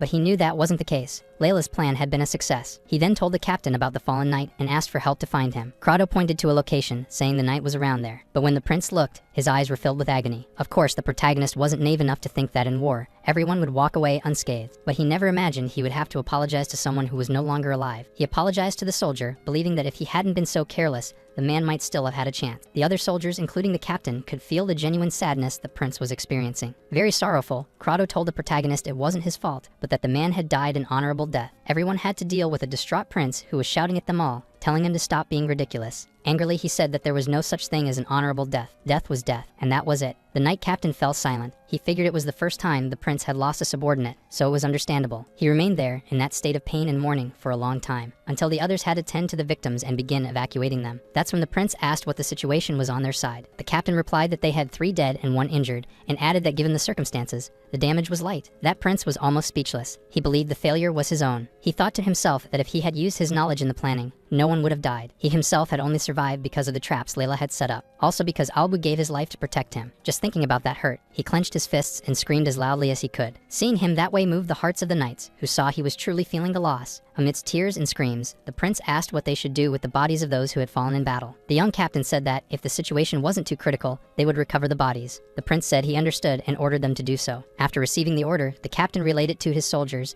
and when he turned to them, he was shocked. The brave knights were trembling and in tears. They thought the prince was too kind. Now they all had a real desire to protect Prince Calix at any cost. The captain saw that the expressions on all of his knights had changed, and when he looked back and saw the prince, he knew that he had succeeded in winning the hearts of all the knights. However, the prince was already far away in the carriage, tending to the knights who hadn't survived. Later, the captain approached him and informed him that all the bodies had been treated with preservation potions. The preparations were complete, and everyone would move out at his signal. When he turned and saw all the knights, the prince noticed that even the way they looked at him had changed. He knew it was time to stop feeling guilty. He had to give the soldiers hope for the future. He said that everyone had been successful in the battle against the Sasquatch and would now march toward their destiny. He told those who were healthy not to neglect caring for the wounded and to never abandon their comrades. Then he asked if everyone understood. Everyone stood at attention and shouted, "Yes, my lord." However, an hour earlier, Layla had been passing through that area. She had nearly been devoured by a Bigfoot herself and had to rely on luck not to perish. Still, she was agile and skilled, a mercenary trained for stealth attacks. She managed to escape from that Bigfoot with relative ease, despite his desperate attempts to eliminate her. The young woman continued her near acrobatic movements, thinking she needed to be as fast as possible. With that in mind, she set up each trap, thinking of the well-being of the prince and the other knights. When attacked and harassed by that Bigfoot, at a certain point she had to eliminate him since he had taken the bait. With one of them restrained, she now needed to act and prepare the other traps. However, that Bigfoot was resilient and still had strength and vitality in his body. He tore up 2 trees, leaving Layla in terrifying danger. That creature was about to grab and crush her with his hands. She had to step back a few paces and then attack, just as she had been highly trained to do. When her eyes passed over the ferocious beast, she already knew what her next move would be. While he roared in anger and fury, she slipped a cord around his neck. This time, she tightened it with full force to truly restrain him. He screamed furiously as she fled. With a quick glance back, she saw that, in a way, the cord had worked. It had stretched, using the monster's own tendons against him. The cord was thin enough that he couldn't grab it with his massive fingers, leaving him thrashing around uselessly. However, Layla saw that his strength was immense, enough to bring down an entire tree. Being cautious, she quickly grabbed the Triton potion. She needed to inject it directly into the monster's bloodstream. To do so, she had to move quickly, and in a nearly careless moment, he placed his hands over her head, almost hitting her. Though she was winning, she was still dealing with a creature 1,000 times bigger and far stronger. She had to strike precisely and inject the potion into a vein of that huge monster. This time, she was accurate and managed to drive the syringe into the monster's back. Now she could only hope it would work. There was no other option. The monstrous creature, enraged, tried to break free from the cords, knocking down everything around him. When Layla saw him bring down a tree, a chill ran through her body. But just a few moments later, the creature collapsed to the ground, seemingly unconscious. She was surprised to see that the potion had actually worked. She could hardly believe it. Even if she didn't want to admit it, when it came to poisons, the prince was one step ahead of her. Still, it was strange how a person could change so drastically overnight, just like the protagonist had. She had been watching that man closely for over a year, but suddenly he seemed completely different. Maybe it was for the better. She thought she would never be able to achieve her revenge. But now, looking at the clear sky between the trees, she felt like maybe she could. Elsewhere, the prince watched his soldiers. Some were injured, others exhausted. Those in better condition helped carry the ones who could barely stand. The prince asked the captain if they should rest for a while somewhere. Seeing that the prince himself also needed rest, he immediately agreed. All the knights were visibly tired and still mourning the loss of their comrades. That's when the prince brought out some potions and asked them to drink,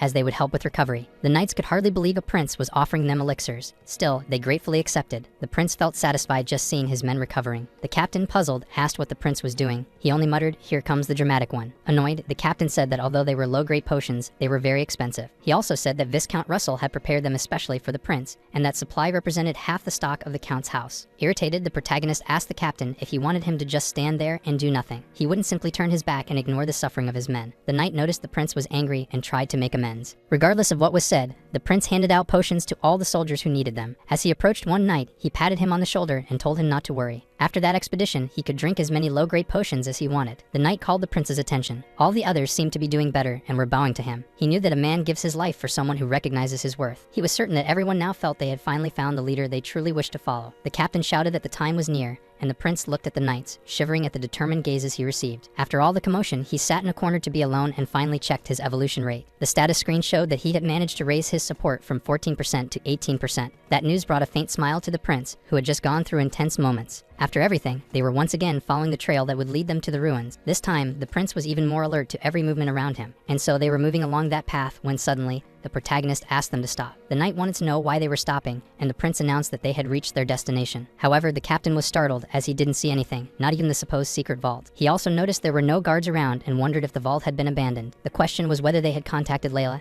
and the captain replied that they hadn't yet. They decided to set up camp there. The captain thought it strange, but didn't want to question the prince's order, who said the tent should be placed exactly where they were. And so it was done. A large tent was erected, and the prince suspected that the Kosala family's secret vault was located there. Showing the map to his subordinates, he wanted everyone to understand his reasoning. The captain questioned the prince. If the destination were just a bit farther, it would take a week to reach. He explained that, up until that point, the soldiers had endured that inhuman march purely through willpower. He added that if he told them they'd need to march for another week, more than half would give up. At that, both fell silent for a while, until one of the soldiers warned that if they stayed there too long, the enemy could find them. Furthermore, they'd notice something suspicious and feel threatened. Hearing all that, the protagonist thought they were all whining and told them to pay attention. Then he said that he had only pointed out the location of the secret vault and had never said they would go all the way there. The captain was even more terrified, as he had assumed the purpose of the mission was to steal the vault. The prince then stated that they would enter the secret vault through an entrance located right there, and he pointed to a spot on the ground. He stomped his foot a few times to indicate where he meant. When he stomped several times, one stone shifted from the others and a column rose. This left the captain and other soldiers terrified. Afterward, trying to act natural, they watched the protagonist insert some kind of password, which made the vault shift slightly. Once the dust settled, they noticed something was happening. An underground passage had opened. The soldiers and the captain were extremely startled. They had never imagined the prince knew such details. When the prince tried to enter, they attempted to stop him, saying it was dangerous and that they would take it from there. Annoyed, the prince said they could do as they please, though he doubted anything would happen. The captain then asked how he knew so much about that dungeon and wanted to understand where he had gotten that information. Smiling, the protagonist said it was from a reliable source,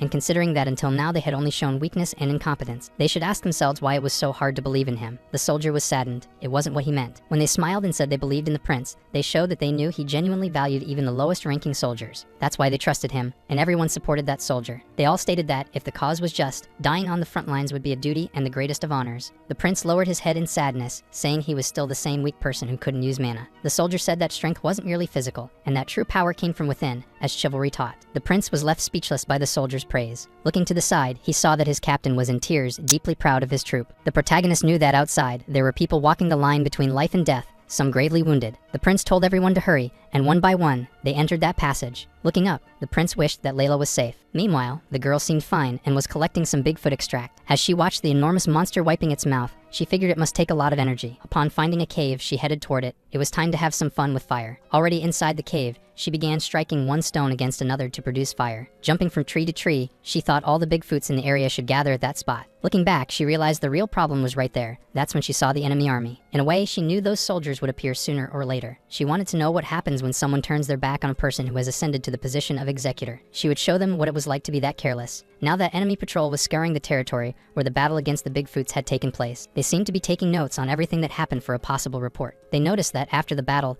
the soldiers had managed to repel the Sasquatchs, and they knew there was only one house nearby capable of driving away such monsters. They needed to report to the Viscount in charge immediately. However, Layla was already infiltrated in the enemy army and noticed they were sealing the hunting bags. She knew that was the method scouts used to seal their reports. Touching her hand to her mouth and then pointing her finger somewhere, she noted the direction of the wind. She would need to be fast if she wanted to succeed, so she threw the liquid from the vial onto a tree. While someone was finishing sealing the report, Layla was approaching from that direction. After masking her own scent, she also set fire to the area where the Sasquatch had been. The fire, the creature's screams, and the smell in the air awakened something even greater. Someone was looking for the group of scouts and knew that if they had been wiped out, it had to be serious. They needed to report it. He climbed a tree to get a better look at what was happening. He didn't know if he had evaded the danger, when suddenly he felt a sharp blade pierce through his chest. With no chance to retaliate, he could only look at the sharp object embedded in his chest, wondering who had done it. He didn't have time to see or hear when Layla attacked. His body fell from the top of the tree, and Layla descended after him to investigate. She needed to know who he was. She had to inform the prince quickly, so she would leave the bodies for the monsters to deal with. Meanwhile, the prince wondered if it had all just been a coincidence, or if someone had passed information to the enemy. One of the knights said they had managed to get their hands on a magical crystal ball. With wide eyes, the prince thought that situation couldn't be ordinary. Even if the energy there had weakened over time, it wasn't something that a mere Viscount's mage could break. The prince wanted to know who Viscount Servio's lord was, and he was told it was Marcus Antonio. They also found precious stones and crystals commonly used as material for magical experiments. There were also some enchanted artifacts, like accessories with supportive magic, but none particularly valuable. The prince thought there had to be some important artifact in a place exposed in a display case. That's when he spotted 2 columns and suspected there was something significant there. The captain arrived and said the investigation was complete, but they still didn't know what dangers might be lurking. Frustrated at being unable to act at that moment, the prince simply turned his back on the knight's captain. Both examined the wall, certain that somewhere in that place there had to be a switch to a secret door. That's when he found it. As soon as he activated it, a door opened, magically lit. The knight, absolutely astonished, stood in awe with the prince at the discovery. He had thoroughly investigated the ruin's foundation and had never seen a room like that. The prince explained that what he was looking at was just a false ruin. He said they had built fake facilities around it to fool intruders like thieves. The captain understood that the prince was saying that the secret chamber belonged to the family of Viscount Koshatin. Then the knight wanted to confirm,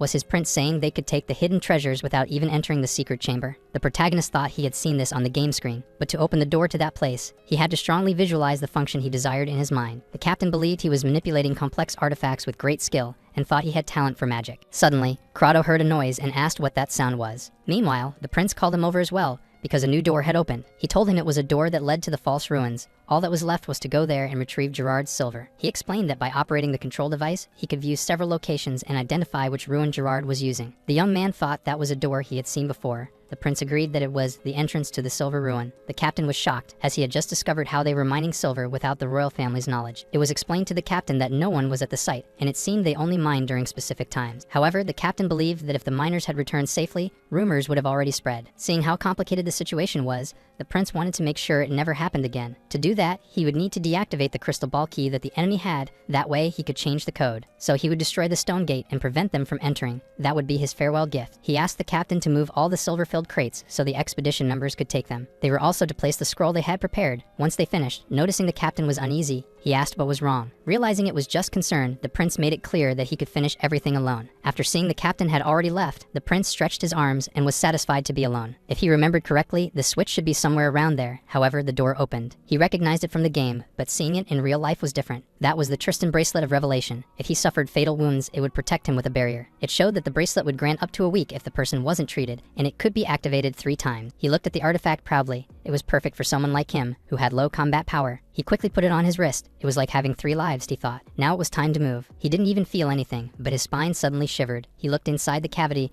and saw glowing black inscriptions. It was the first time he had seen that language, but he could understand a little. He had seen that name before. Hecatoria was the goddess who taught humans the magic system. For a moment, he wondered if it had something to do with his presence in that world. When he placed his hands over the inscription, he felt something strange. He couldn't see anything anymore and didn't know where he was. A flash of light and something like an eye appeared in front of him. He thought it was something divine. If that was the case, then it must be God's. He kept staring at that blue eye as if the world were inside it. An aggressive voice told him no, and as the refusal echoed, he began to feel intense pain. He didn't know what was happening. It was as if words were being dumped straight into his mind. It was wrong, far too inhuman. It seemed like a red-haired woman was the one speaking. The voices asked if there was a human present. It sounded like several people were talking. As much as Hecatoria tried to stop it, she couldn't. It had already been decided by vote. When asked if she was thinking of breaking the pact, she replied that this was violence, and that she would never agree with it. They all said it was a pity. If she wanted so badly to be human, then she would be. With that, the eyes seemed to open beneath the red-haired woman, who also began to feel intense pain. It was a horrifying, chilling song. Or maybe it was just how he was perceiving something. The protagonist couldn't hear actual sounds, but it was terrible. When he tried to open his eyes, he could see something among the brightness. It looked like there was a woman in the middle of all that light, screaming. Her screams were hurting the protagonist's hearing, and he tried to block them with his hands. As the woman in the center of the circle suffered excruciating pain, her hair began to change color slightly. The voices called her Hecatoria, but they said she had fallen to the level of a demigoddess and could no longer be called that. From now on, she would become an object of hatred and contempt, even from the human she had loved so much. It seemed that those words were being engraved into the protagonist's mind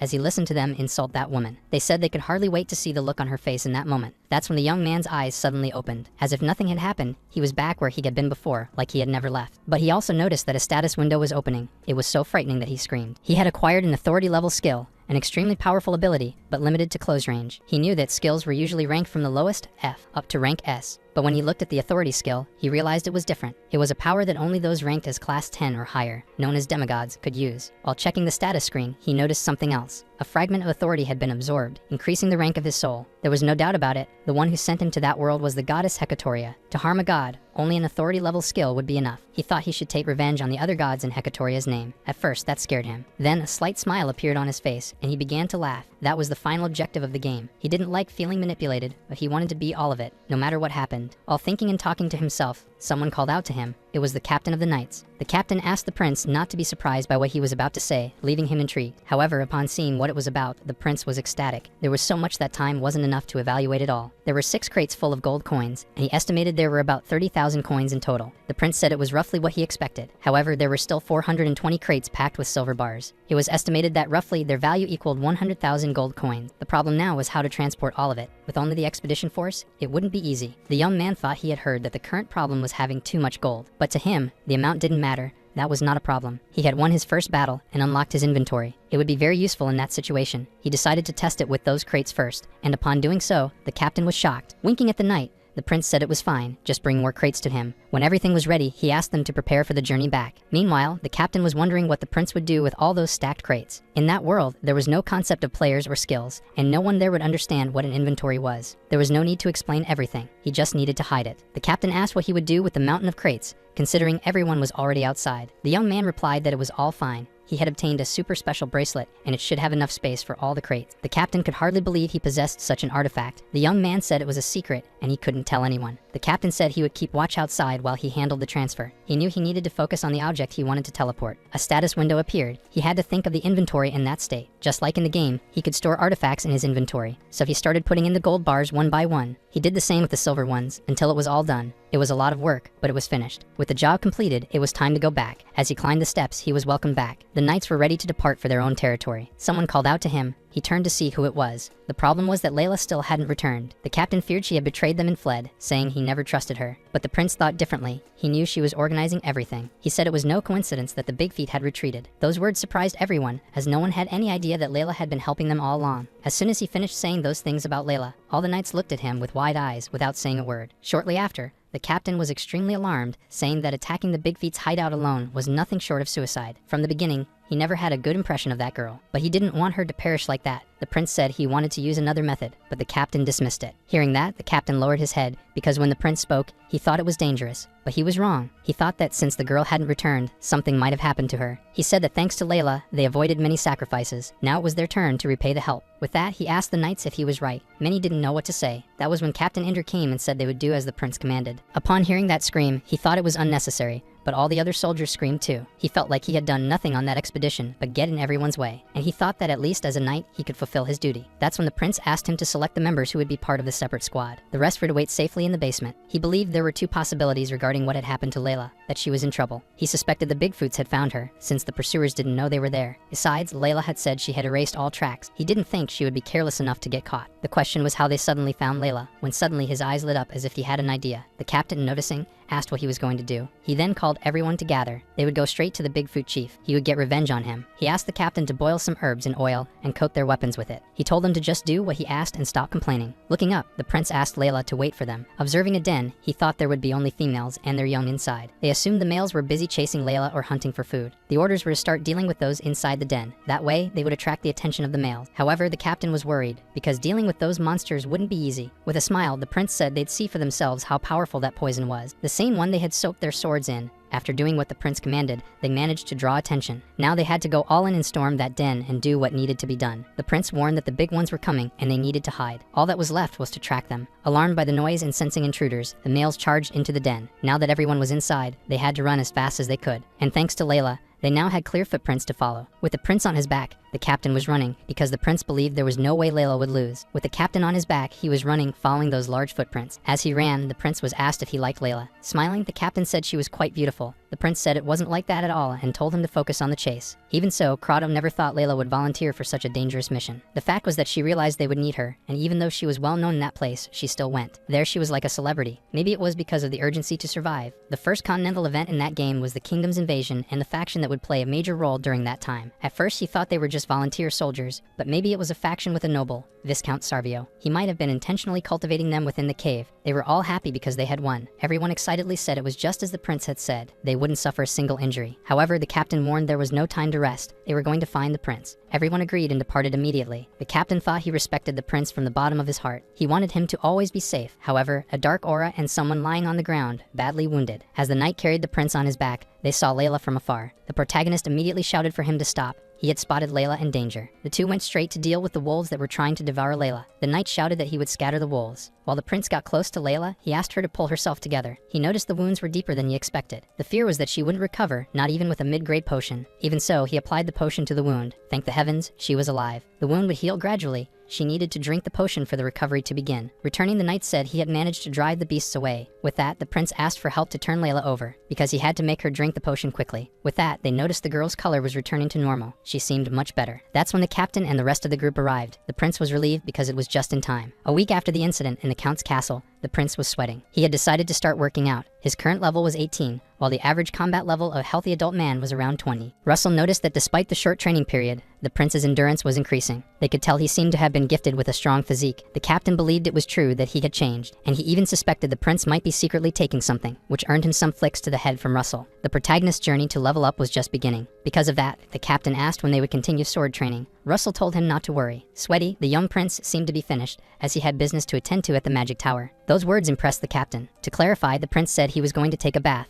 so they should prepare for the visit to the tower branch. Russell noticed that the captain deeply trusted the young lord. The captain admitted he didn't understand many things about him, but still, one thing was certain. He was exceptionally talented. Someone like the captain couldn't even imagine all of his skills. He added something else. The prince genuinely cared about his subordinates and the people under his rule. Russell said that at first he was only there to look after him, but later he had trouble keeping up with his thoughts and actions. The captain stated that even so, he would still need a master to guide him, and the Viscount's authority was extreme. The prince replied that it couldn't be helped. He was only 15 and didn't yet have an official title. After Count Colin passed away, they were worried that dark clouds would loom over the territory. While the prince was bathing, they talked about how they never thought someone so suitable would appear. However, everyone knew that the son of the lion was also a lion, Jana, branch of the magic tower in the territory of Shiken. The prince and his knight were warmly welcomed by a young woman with light hair, glasses, and an apparently polite demeanor. She was very excited to see the two, saying that there was a cute boy and a handsome muscular man. She said she didn't know who they were, but handsome men were always welcome, and she asked them to take a seat. The protagonist thought such a direct response was unexpected from a mage. She quickly asked if they would like some tea, manipulating magic on the kettle and teacups, forcing the objects to serve the two guests. As she finished serving the gentleman, the prince took off his cloak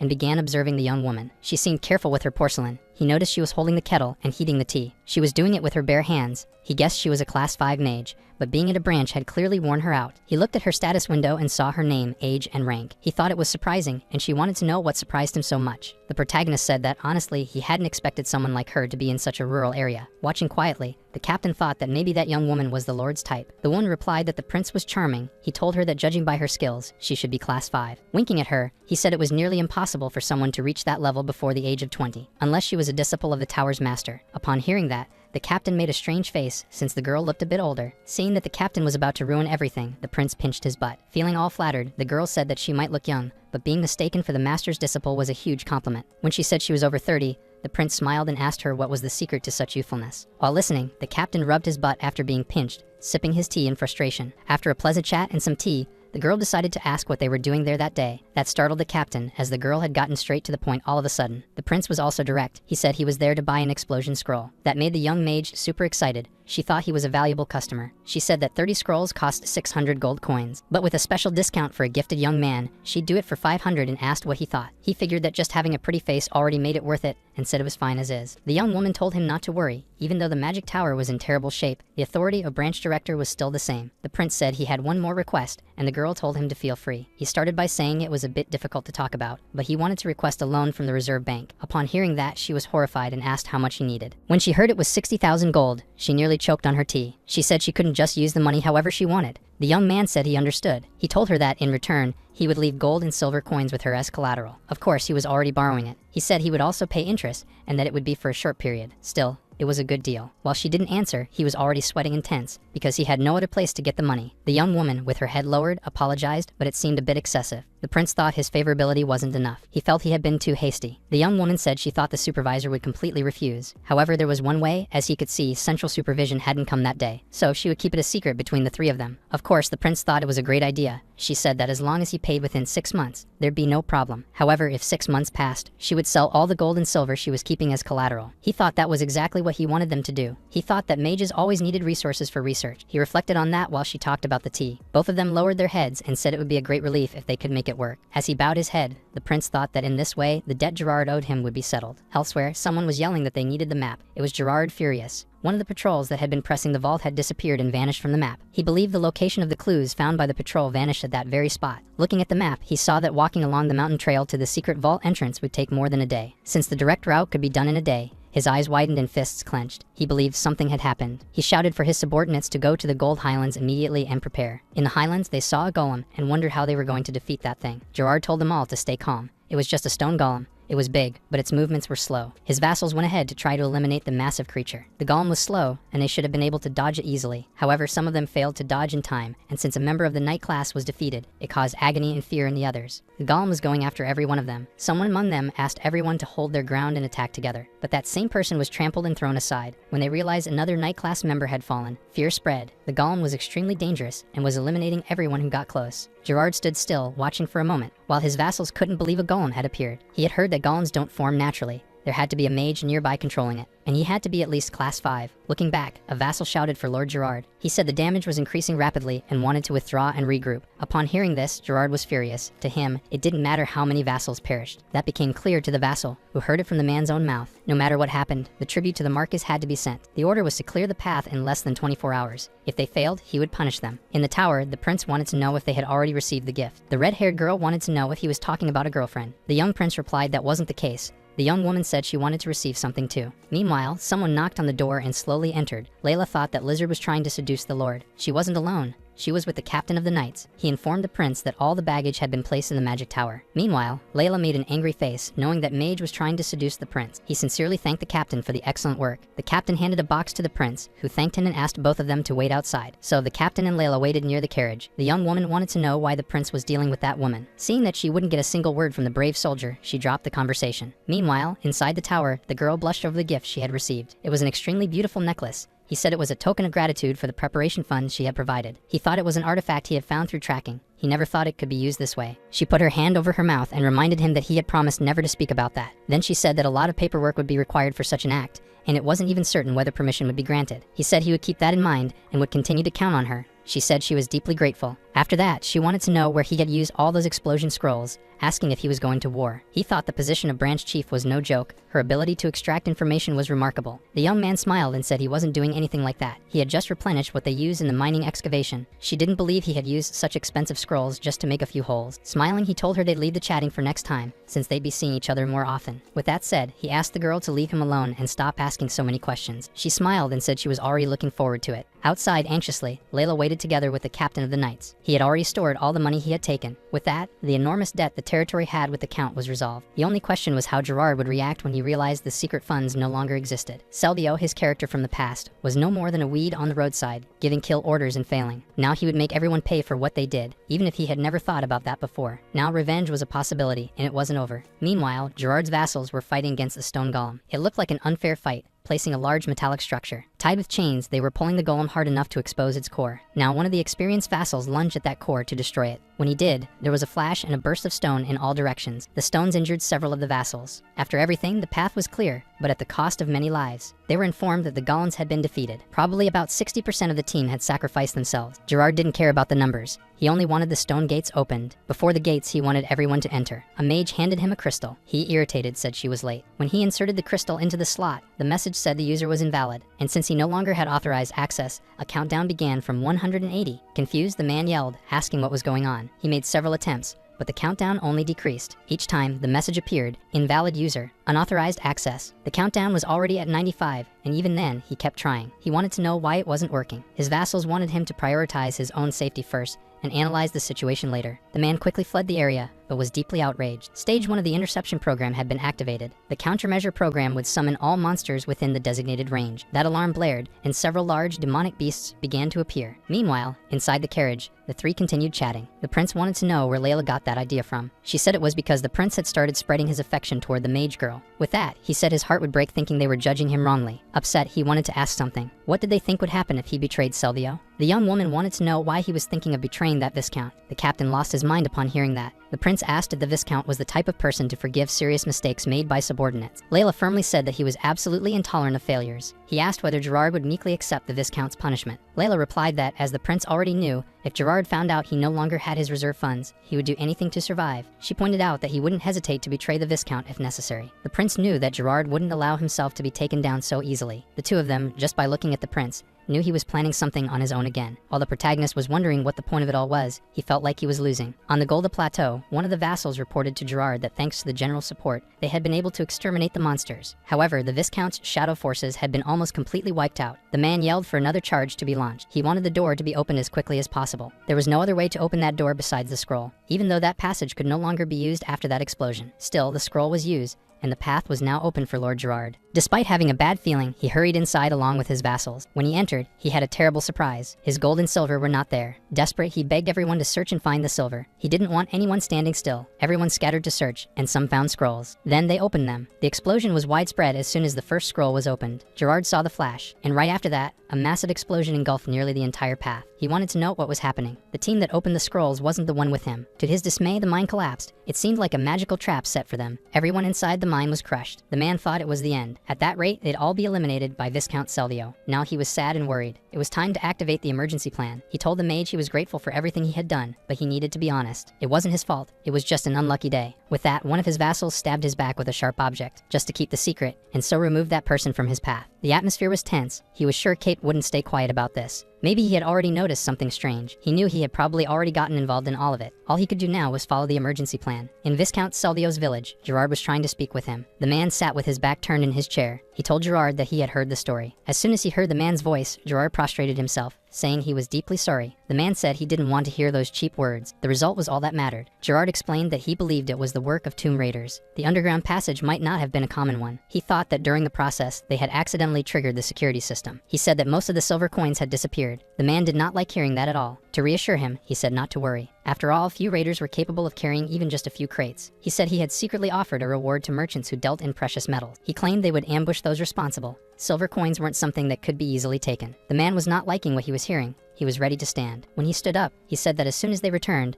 they should be captured. He understood the plan, and as he spoke, he opened a drawer. He said he would pressure them as much as possible and make them cough up every last coin. The man had nothing else to say. He simply declared that Gerard would be punished. Gerard, seeing that man with a whip in hand, begged in his thoughts to be spared. However, the whip cracked through the air several times and struck that bastard's back. As the whip snapped, the man asked if he was mocking him. Gerard, crouched down, knew he had to suffer. There was no escape from that hell. The man, furious, shouted that he always knew Gerard considered the commander of the Shadow Forces an enemy. He said that because of him, the Shadow Forces, which were already useless, had now become completely unusable. Gripping the whip with rage, he declared that Gerard's petty disputes meant nothing, but if it affected the greater cause, then the story would be different, and he continued punishing him. While Gerard lay on the ground, visibly weakened and trembling, the man standing warned that he must step down from the Shadow Forces. He asked if he understood. Trembling, he answered yes. The problem now was the tribute money that had been reserved, which needed to be sent to Marcus Antonio. Now they had to inform Lord Calix's territory, which would begin the formal process. If they offer even a small amount, they would use it to cover the missing tribute. He made it clear that if that wasn't enough, they would sell the assets of Gerard's trading group. Still crouched, the man protested, saying that was wealth he had earned through hard work. The man said he hadn't forgiven him, and that he must find the silver. If he failed, he already knew what would happen. Rolling his eyes, clenching his teeth, and sweating cold, Gerard said he understood. He bowed formally and left. His subordinate, seeing Gerard leave injured, asked if he was all right. He handed him a potion to drink quickly. As soon as he drank it, the man placed a cloak over his master's back to hide the wounds. However, Gerard said he needed to use the potion on his back as well. Gerard wanted to know where Job was. The man was sorry to report, but decided he wouldn't be needed anymore. He asked if there was a replacement. The man said a desert boy had recently been added. Gerard didn't like the fact that the young man was from the desert. He didn't like people with dark skin,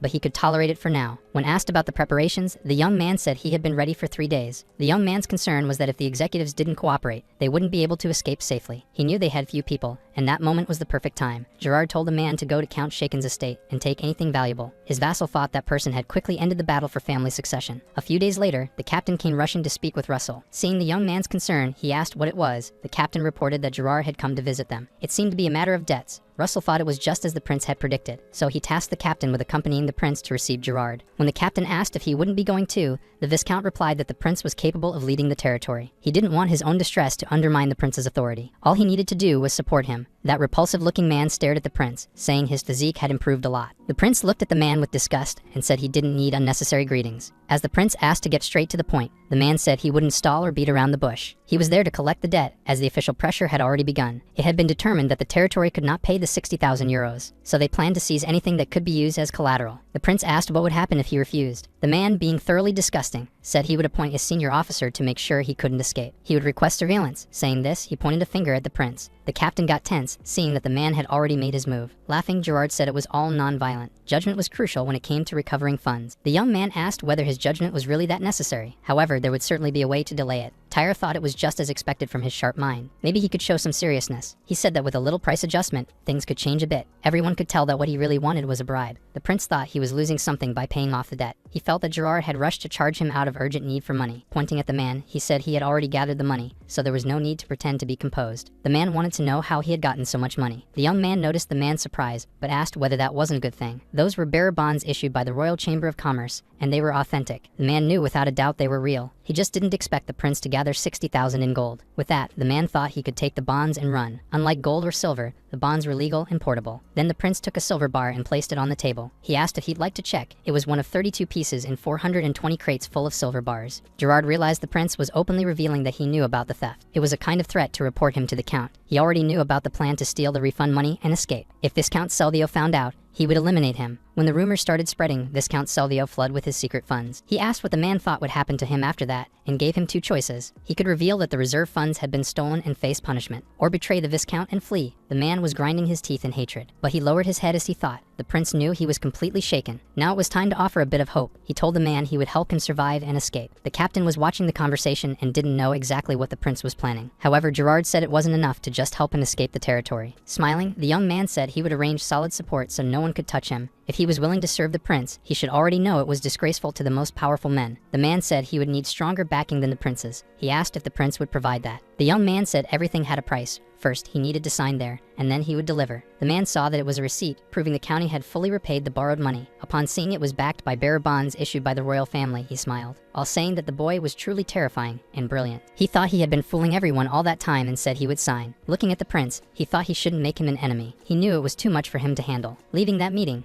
the captain told the prince he had foreseen everything in advance. The prince knew that the most influential person was the first son of the stepmother, the first Prince Gale. The captain wanted to know if it was really okay to give up the shield they had trusted. Smiling, the prince said no one had given it up. He believed they had made a good deal for 60,000 gold. It was worth more than just money. The young man seemed to be understanding the prince's words, which, put that way, made sense. Calix went on to say that maybe the captain didn't see it at that moment, but he would understand later. Meanwhile, a terrified man called for the Viscount, saying he had something urgent to report. He was the chief of staff and was disturbing the man while he was reading. The man revealed that the top executives of the Manhuas had disappeared. Another person quickly arrived, even more anxious, saying that the headquarters had been invaded by collectors. As the man flipped through his notebook to show the Viscount that many of the shadow forces had vanished, he said that some of the instructors who were at the Gorda Highland Fortress had also disappeared. The rest were found wiped out. The man listening to everything kept flipping through his documents, while the subordinates were drenched in sweat and fear. Another person entered and said that even those who were usually discontent had joined the movement and fled. The man wanted to know where they had gone. The report stated that in the county of Shaken, a week ago, the Count's security forces raided Gerard and his group. All of them were imprisoned in the underground prison. He checked, but couldn't find Gerard. Upon hearing this, the man ground his teeth in hatred when he learned it had been confirmed that Gerard was not among them. The man continued his report, saying he tried to follow the tracks but couldn't. When that man heard Gerard was in Prince Calix's territory, it seemed to give him an idea. Now he wondered why Gerard had gone there and why he thought he could escape. He thought Gerard wouldn't be that foolish. Then, starting to laugh, he realized he had been tricked. While the man laughed, the others just stood still. However, he called the chief of staff, who trembled all over. He would have to send someone to Gorda Highland Fortress to ensure the secret remained secure. The man asked what should be checked. The Viscount said it was the silver bars. They were told the mines had collapsed and were completely buried. However, that Viscount said that was exactly why he wanted it checked in person. The Viscount also gave an order to the squad leader to bring back the trackers from the Sheikhan territory. The damage would be devastating if the spy's identity were discovered. He had probably already fled the territory by then. The tall man with black hair said he understood. They would halt the tracking. The Viscount figured as much. Just send a boat to monitor the Aran River. He asked the commission chief to prepare himself. He should get to know Marquez Antonio, saying that he left. At Marquez Antonio's castle, he thought that even as much of a perfectionist as he was, he made mistakes. He didn't think it was a big deal to lose a few bases. Since the incident, things hadn't been going well. Maybe they had been too hasty. The Viscount told Marquez Antonio it had been a good opportunity to eliminate Count Colin. But the Marquis believed that despite his regret, there was no going back. The police agents were chasing the man who had stolen the money. They wanted to know what had happened to the arrogant Count Calix, who let him escape. They needed to come up with a justification and declare war. That was Marquez Antonio's intent. The Viscount had the idea to use diplomatic pressure. The Marquis seemed to like the idea. Additionally, the Viscount said he had checked, and it seemed the Sheikhan family hadn't replaced their representative,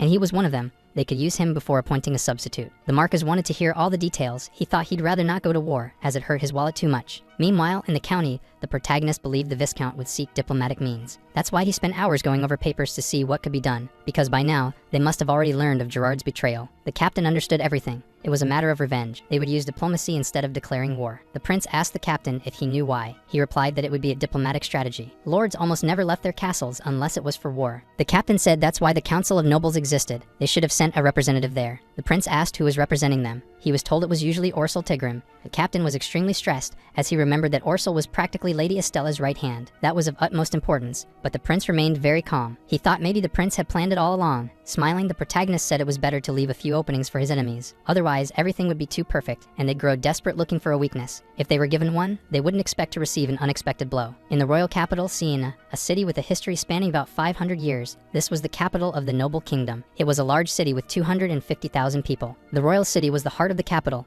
and the royal castle was where the wise King Clidio resided. It was announced that the morning session would begin, and the king asked what the first topic of the day was. "Your Majesty," they told him, "the first topic is the secession of Count Shaken's territory." He asked who would inherit the county after the loss of Count Colin, and whether the representative was present. They mentioned that Orsel Tigrim, the representative of Count Shaken, was in the room. His Majesty asked to be informed about the situation. He explained to the Marquis that the county was in disarray, which caused him anxiety. He regretted to report the forceful takeover of power by Calix Shaken using the military. He falsely accused the widowed Countess Stella of a crime, and she was imprisoned. Additionally, he sealed the mana well of his half-brother. His Majesty found that unusual and implied the boy might be insane. They said he attempted to take his own life, which indicated mental issues were at play. His Majesty found it suspicious that his right-hand man, Colin Shaken, had suddenly died. The Shaken county had been succeeded by Viscount Koshalin, a member of the aristocratic family. He suspected that he was trying to steal the title and favored this Calic. He knew that if he had taken power by force, he had the support of the local knights. His Majesty was displeased to learn that the authorities were following orders from a madman. The advisor struggled to say it. The Marquis considered everything the young man did to his brother and the widow to be abuse of power. Thus, he suggested summoning Prince Kelix to the capital to assess his physical and mental health. Even though the House of Lords wasn't entirely trustworthy, His Majesty agreed. He placed the investigation in the hands of the palace's administrative department. The Marquis found his decision wise and said they needed to send a witness. His Majesty called the Marquis over for a conversation, warning him about a major problem, that the king was protecting the prince and was upset that the county's influence was theirs. His Majesty didn't see that as a hard problem to deal with. His suggestion was for the Marquis to become the king's father-in-law, who became irritated at the idea of marrying off his daughter to an old dying man. His Majesty believed that maneuver would bring many rewards, and he wasn't referring to the current king. He saw this as a plan for 10 years from now, or 5 years, and the Marquis realized that he wanted to replace the king. He understood that the goal was to make Calix the king. Days later, a royal decree arrived for the Mad Prince at Count Shaken's castle. Already guessing what it was about, the prince told his advisor to go ahead and speak. He said the prince must explain his accusations to the palace as soon as possible. The goal was to determine whether his soul had been damaged when he tried to end his life. The prince understood they thought he had gone insane after losing the chance to leave. He didn't feel the need to respond and asked Russell to come up with an excuse. Everyone present was shocked when Calix defied the king's orders. The prince didn't want his sanity evaluated just because the king had ordered it. Viscount Servio knew he followed the king's commands and was likely waiting for him. He wanted the prince to die and for Granville to survive and fulfill his ambition. His advisor went crazy upon realizing they wanted to eliminate a descendant of the Shaken family. He said he would risk himself for the prince, who said he wasn't going anywhere and didn't need protection. The prince said they had already sent someone to the capital to fight for them recently. The two couldn't believe he was talking about Gerard. 2 weeks passed, and within the royal capital Elisina, we see someone rushing to speak with His Majesty. He says it's been 2 weeks, and Count Shaken has given no response to his summons. They suspect he is planning something because of that. He destroyed the mana well of the rightful heir without leaving any evidence, and he must be afraid of the retribution coming. His Majesty asks Marcus Antonio what they should do. The butler is shocked when the king seeks advice from the Marquis, leader of the aristocratic faction, and was once his mentor. Antonio tells His Majesty that he will personally investigate the situation in the county. He is grateful for the efforts of the proactive Marquis. The king is allied with political rivals, making the man wonder what will become of the new realists now. The butler begins reading the next topic the king must address, becoming completely shocked as he reads it. It's about the engagement of His Highness, the 5th Prince. Everyone present at the meeting is stunned upon hearing this, including Duke Autumor. The king knows that the Marquis' daughter is beautiful and plans to arrange her engagement to the cruel prince. Antonio says that if that were to happen, it would bring great honor to his family. People in the room realize that Marcus Antonio and the king have conspired together. The Duke says that the royal family's custom is to select women with talent or the true queen. Antonio knows no one there expected something like that to happen so suddenly. His Majesty asks if he's implying that Marcus Holstein's daughter is inferior to the others. He says royal marriages are decisions to be made by the king and queen, and the nobility should not interfere. However, the Duke agrees, but says the intent of his visit is something else. The butler wonders what Duke Autumor is trying to do, saying that the moralist faction supports the 1st prince, but the 5th is the biological son of the queen, and he notes that the king is trying to name the 5th prince, Seal, as his successor. Realizing that the moralist faction has been abandoned by the king and the base of the factions is fracturing. At that moment, the 1st prince enters the royal hall. He exclaims that he needs to bring something urgent to His Majesty's attention. The king did not summon the 1st prince, and being against him, immediately orders him to leave. Standing firm, the prince says that will only happen if the king listens to what he has to say. In response, the king asks if he is challenging his authority, but the young prince has no intention of defying His Majesty. The king shouts that he is disobeying his order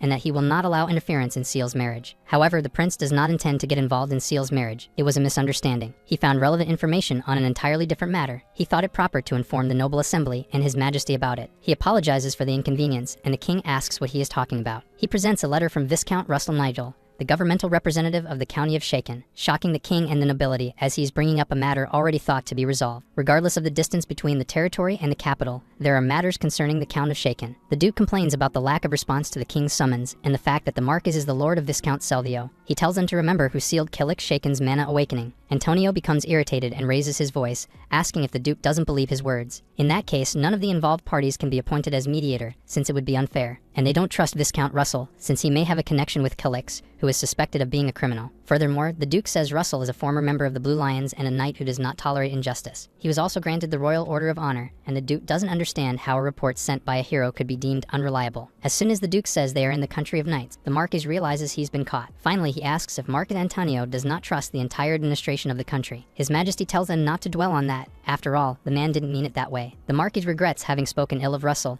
and tries to correct his mistake. They then decide to examine the contents of the letter and make objections afterward. Soon, the king instructs the first prince to read the letter aloud. Reading the letter, it is stated that there was an attempt to eliminate someone inside the house, and Prince Granville, to avoid execution by hanging, sealed off his own mana. Russell Nigel takes full responsibility for all punishments, and the knights agreed with him. That's why the county representative sent the report to the royal family and the House of Lords. One of the nobles at the scene asked to verify Viscount Russell Nigel's signature. Marcus Solvener served alongside him in the royal guard and recognizes the man's handwriting. Marcus Solvener represents the kingdom's military strength. He is known as the Sword of the Realm. He is very proud as a knight, and Russell is one of the true free knights he acknowledges. Even after confirming that the letter is from Russell, he becomes irritated with Antonio for having doubted him. When His Majesty sees Solvener getting involved in the matter, he realizes the balance has shifted. Marcus Antonio had wanted to dismantle the Moralist faction, which suddenly lost its leader. However, everything went wrong when the first prince appeared and became the center of attention. This will change the power dynamic, and the factions of the first prince and the other prince will clash. A new battle for the succession of power is about to begin, and they must deal with the matter of the Doshaken estate as quickly as possible. Trying to justify himself, he says he didn't want to suspect a knight like Russell Nigel. He says accusing Granville of a crime based on the words of a criminal is wrong, and that he wants more evidence. The Duke believes it's a mistake to leave the Count's title vacant for an indefinite period. Antonio says that Prince Calix is 15 years old and lacks the skills to become a knight. He thinks Skelix should be a swordmaster since he's a high-class noble in this country. However, the Duke clearly disapproves of someone becoming a swordmaster at just 15. He justifies it by saying that Marcus Antonio himself earned that title at the age of 50. They don't think it's reasonable to make such a demand of a young prince, and to inherit a noble title of such high rank,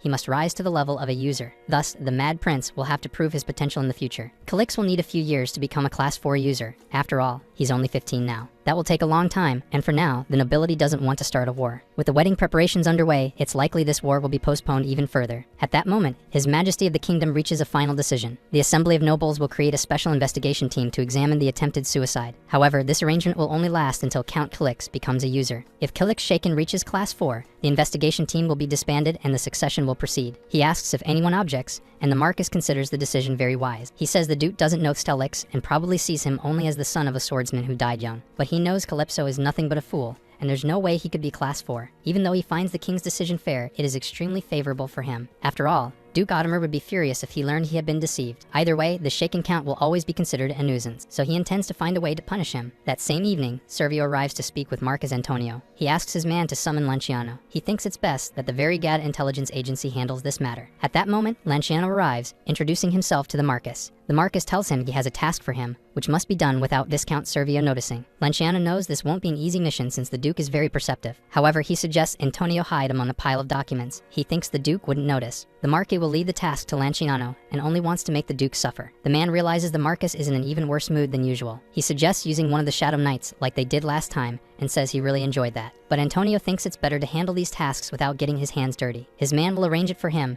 and on that same night at Prince Gale's castle, a man kneels and thanks the prince for his kind words. The prince says the moment was perfect when His Majesty abandoned the realist faction. He entered the hall and united them, knowing that no one else could have conceived such a plan. The subject finds it odd. It should have taken over a week for Calix to learn about that, yet he knew right away. Either way, the man needs to ensure the prince has no interest in Calix. He says he was able to foresee it because he knew the prince's methods. The first prince understands, since Viscount Servio is Marcus Antonio's advisor. He knows they're probably calm and collected at this exact moment. His advisor asks the prince not to underestimate those two. He says they dealt a strong blow, but still managed to achieve their goal. The first prince says that His Highness the Fifth Prince's engagement wasn't broken. The advisor believes there's no way to stop it, since royal marriages are at the king's discretion. The prince is glad to be able to express his concerns. He says the enemy will try to attack His Highness next, and things will get difficult. But he says there's no need to worry because he escaped the darkness and became their son. From now on, they must strengthen bonds with nobles who support the royal family and earn their trust. The first prince thinks his nickname, the Sun, is wonderful and has a nice ring to it. Moreover, he would like to add the Shaken territory to their faction. The man likes the idea, since Russell is an icon and the prince handed his letter over to the nobles who support the realists. However, imposing himself, His Highness doesn't think it's a good idea to give so much to the nobles. The prince expected that the advisor would have a better relationship with the Viscount. After all, he delivered the letter. The advisor says it's a misunderstanding. He only helped in exchange for the forgiveness of his debt. At that moment, the first prince gives him a deep and heavy look that frightens the man. He realizes that his eyes are just like Prince Calix's, as if he could see into his soul. Then the prince prepares to go to Shaken territory and requests a declaration of support, shocking the man as he realizes the prince is going personally to Shaken County. He doesn't care if they reject him. He wants Shell's supporters to face the consequences. His advisor had planned to increase his influence and make the king depend on him, and now finds his interest in Shaken territory strange. Even so, he has no reason to stop the first prince and lets him go to the county. A few days pass, and Calix's captain brings him some news. Intel says he needs to become a Class 4 user as soon as possible. Calix says he's been searching for a suitable dungeon or ruins on his map. The old man says he doesn't need to think too hard to get strong, and he'll make sure he reaches Class 4 quickly, which leaves Calix terrified of what he's about to do. At that moment, the man lifts him up like a baby. Everyone in the castle watches the prince train with the old man, making him push himself hard, run at high speed, and train sword fighting with the boy, who soon becomes exhausted and collapses to the ground. Dramatically, he feels like he's about to die from so much effort. In the morning at the castle, the old man yells at the prince loudly, telling him it's time to wake up and ordering him to hurry. Injured, Calix argues that he doesn't have enough talent and that he's going to end up dying. Annoyed, the knight says he doesn't need talent to master the art of the sword. After all, anyone can reach the class if they train with dedication, and he's living proof of that. Covered in bruises, the prince says his body can't handle the training, even though the injuries can be cured with weak potions. Calix needs to save money, because the territory's finances are thriving thanks to him. Threatening the boy, the old man says he's already rested long enough, and that now it's time for training. Our protagonist won't stop complaining about how much he hates training. The old man makes him train in combat with wooden swords. Finally, Calix manages to see the old man's sword movement, but even though he sees it, he still takes the hit and falls to the ground, nearly fainting. With determination, he decides to get out of that situation quickly and get up. He starts thinking about something he could do to improve. He remembers a girl with pink hair and thinks that might be the solution. After all, she's the strongest ally of the first prince and the most skilled person in the game when it comes to finances. However, she and the first prince haven't met yet, so he starts thinking about recruiting the girl first. The old man notices that he's distracted again and tells him they'll redo the sword training. However, the boy has something important to tell him. Scolding the boy, the old man says that it's just an excuse.